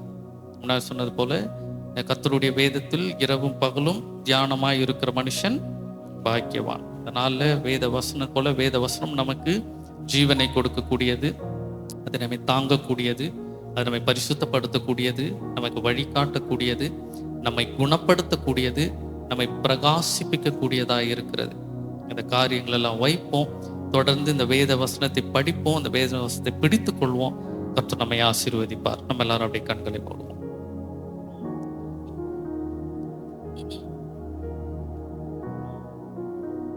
பயனில்லாத ஒரு கட்டுக்கதைகளை நம்ம தியானிக்கல, நம்மளை உற்சாகப்படுத்துகிறதுக்கு ஏதோ வார்த்தைகளை நம்ம தியானிக்கல. வாழ்க்கையில மாறுதல்களை செய்கிற, காரியங்களை வாய்க்க பண்ணுகிற, பரிசுத்தமும் ஜீவனும் உள்ள கர்த்தருடைய வார்த்தையை தியானித்திருக்கிறோம். கர்த்தரிடத்துல கேட்போம், கர்த்தாவே எனக்குள்ளாக மரித்து போயிருக்கிற ஆவிக்குரிய மனிதனை, எனக்குள்ள மரித்திருக்கிற சந்தோஷத்தை, எனக்குள்ள மரித்து போயிருக்கிறதான விசுவாசத்தை மீண்டும் ஜீவனோடு எழுப்புங்க. உங்க வார்த்தையை நான் படிக்கிறேன், சத்தமா நான் படிக்கிறேன், நான் உங்க வார்த்தையை பிடித்து கொள்கிறேன். அதிக பலன் ஒன்று கொடுத்திருக்கிறீங்களே. இந்த மாதத்தின் வாக்குத்தத்தத்தின்படி கிரியைக்கு ஏற்ற ஆண்டவரே பலனை கொடுப்பேன்னு சொன்னீங்களே. இந்த வேத வசனத்தை நான் கை கொள்ளுகிறேன். அந்த கிரியைக்கு ஏற்ற பலனை இந்த மாதத்தில் எனக்கு கட்டளையிடுங்க ஆண்டவரே. என்னை பாதுகாத்து கொள்ளுங்க. எனக்குள்ளாக நீர் கொடுத்த ஆவிக்குரிய அனுபவங்களை பெருக பண்ணுங்க. கேட்கிற சத்தியத்தின்படி நடப்பதற்கான உணர்வுகளை எங்கள் ஒவ்வொருத்தருக்கும் கர்த்தர் நீங்க கட்டளையிடுங்க ஆண்டவரே. உம்முடைய வார்த்தை வெறுமனே திரும்புகிறதில்லை என்று பார்த்தமே. இந்த நாளில் ஆலயத்தில் இந்த வார்த்தையை கேட்டு எங்கள் ஒவ்வொருத்தருக்குள்ளாகவும் அதை கிரியை செய்து மகிமையாய் அது வெளிப்பட பிரகாசிக்க பண்ண கர்த்தர் நீங்க கிரியை செய்யுங்க ஆண்டவரே. உங்களால் முடியும் என்பதை நாங்கள் விசுவாசிக்கிறோம். எங்களுக்கு நீர் அதை செய்வீர் என்பதிலே நாங்கள் விசுவாசிக்கிறோம். இந்த சபையில் ஆண்டவரே, இரும் தலைமுறையிலிருந்து முதிர் தலைமுறை வரை இருக்கிற ஒவ்வொருத்தரையும் உங்களுடைய கரங்களிலே ஒப்பு கொடுக்கிறோம். ஆவி ஆத்ம சரீரத்தை குணப்படுத்துங்க, பலப்படுத்துங்க. புதிய மாதத்தை ஆண்டவரே ஆசீர்வாதத்திற்குள்ளாக அடி எடுத்து வைக்க இந்த மாதத்தில் எங்களை தகுதிப்படுத்துங்க, பரிசுத்தப்படுத்துங்க. அநேக ஆசீர்வாதத்தை காண்கிற ஒரு மாதமாய் அடுத்த மாதத்தை மாற்றி கொடுங்க. இந்த மாதத்துல இதுவரை எங்களை நீர் நடத்தினதற்காக உமக்கு நன்றி செலுத்துகிறோம். சேதங்கள் பிரச்சனைகள் வந்தாலும் அவைகள் எங்கள் மேற்கொள்ளாதபடி உம்முடைய வசனத்தினால் எங்களை காத்த கர்த்தாவே உமக்கு நாங்கள் நன்றி செலுத்துகிறோம். நீர் பாராட்டின கிருபை, நீர் பாராட்டின தயவு எவ்வளவேனும் நாங்கள் பாத்திரனாய் இல்லாமல் இருந்தாலும் எங்களை ஒவ்வொரு முறையும் மகனாக மகளாக முன்குறித்தது நிமித்தம் நீ செய்கிற உதவியை நாங்கள் நினைவு கூறுகிறோம். தொடர்ந்து ஆண்டவரே, இந்த சபையானவர்கள் நாங்கள் தேசத்தை கலக்குகிறவர்களாய், எல்லா இடத்திலும் எங்கள் நற்குணங்களை காத்து கனி கொடுக்கிறவர்களாய் எங்களை இன்னும் நீங்க மாற்றுங்க, ஆசீர்வதிங்க. கூட பார்க்க ஆராதனை உங்க கரத்திலே ஒப்பு கொடுக்கிறோம். அங்க உங்களுடைய கரம் இருக்கட்டும். அங்க இருக்கிற சபை அங்கத்தினரை ஆசீர்வதிங்க. இப்பொழுதும் ஆண்டவரே, பிரயாணப்பட்டு கர்த்தருடைய பிள்ளைகள் வீட்டுக்கு செல்லும் பொழுது தேவன் அவர்களோடு கடந்து போங்க. எம்மா ஊருக்கு போகின்ற சீஷர்கள் போகின்ற வழியிலே இயேசுவானவர் சென்ற பின்பு அவர் சொன்ன வார்த்தைகளை நினைத்து கொண்டும் பேசிக்கொண்டும் போனார்கள் என்பது போல சபையை விட்டு கடந்து போகிற கர்த்தருடைய பிள்ளைகள் உள்ளத்துல அந்த வார்த்தைகளை நீங்க பேசிக்கொண்டே போங்க. இந்த நாளும் இந்த வாரமும் இந்த மாதமும் ஆசீர்வாதம் ஒன்றாய் மாற்றுங்க. நாங்கள் விரும்பாத, நாங்கள் பயப்படுகிற, எங்களை வேதனைப்படுத்துகிற எந்த ஒரு காரியமும் தனிப்பட்ட வாழ்க்கையிலேயோ குடும்பத்திலேயோ சபையிலேயோ நாங்கள் ஒருவரை ஒருவர் முகமுகமாய் பார்த்து இந்த ஆலயத்தில் மீண்டும் உம்மை மகிழ்ச்சியாய் ஆராதிக்கிற வரையிலும் நடக்காமல் கர்த்தர் நீங்க பார்த்து கொள்ளுங்க, காத்து கொள்ளுங்க. அதற்கு பின்பும் இல்லாமல் பார்த்து கொள்ளுங்க. அநேக மகிழ்ச்சியான சந்தோஷமான காரியங்களை ஒருவரை ஒருவர் நாங்கள் பார்க்கும் பொழுது பகிர்ந்து கொள்ளத்தக்கதாக அநேக நன்மையான காரியங்களை தேவன் எங்களுக்குள்ளாக வாய்க்க பண்ணுங்க. இப்பொழுது ஆண்டவரே, இந்த காணொலியின் மூலமாகவும் ஆண்டவரே இந்த சத்தத்தையும் கேட்கிற ஒவ்வொரு ஜனங்களையும் தெய்வம் தாமே ஆசீர்வதிங்க. உங்களுடைய வார்த்தை அவர்களுக்குள்ளாகவும் கடந்து போகட்டும். தலித்தாமி என்று உயிரோடு எழுப்பின தேவன் இந்த வார்த்தை நிமித்தம் எங்களையும் உயிரோடு எழுப்புங்க, ஆசீர்வதிங்க. கடந்து போயிருக்கிற போதகரையும் சுகத்தோடு நீங்க அழைத்து கொண்டு வாங்க. விசுவாச குடும்பத்தாரையும் சுகத்தோடு நீங்க அழைத்து கொண்டு போங்க. இயேசுவின் நாமத்தில் ஜெபிக்கிறோம் உங்கள் ஜீவனுள்ள நல்ல பிதாவே, ஆமென். என் ஆத்துமாவே கர்த்தரை ஸ்தோத்திரை, உண்மை பசுநாமத்தில் ஸ்தோத்திரை. ஆத்துமாவே கர்த்தரை ஸ்தோத்திரை. கர்த்தர் செய்த சகல உபகாரங்களையும் மறவாதே. ஆமென். நம்முடைய பிதாவாகிய தேவனுடைய அன்பும் பரிசுத்த ஆவியானவருடைய அந்யோன்ய ஐக்கியமும் சமாதானமும் சந்தோஷமும் அவருடைய ஜீவனுள்ள வார்த்தையும் நம் அனைவரோடும் கூட என்றும் என்றும் சதா காலமும் இருப்பதாக. ஆமென். அல்லேலூயா, அல்லேலூயா. ஒருவர் பார்த்து விட்டு வாழ்த்து விட்டு கடந்து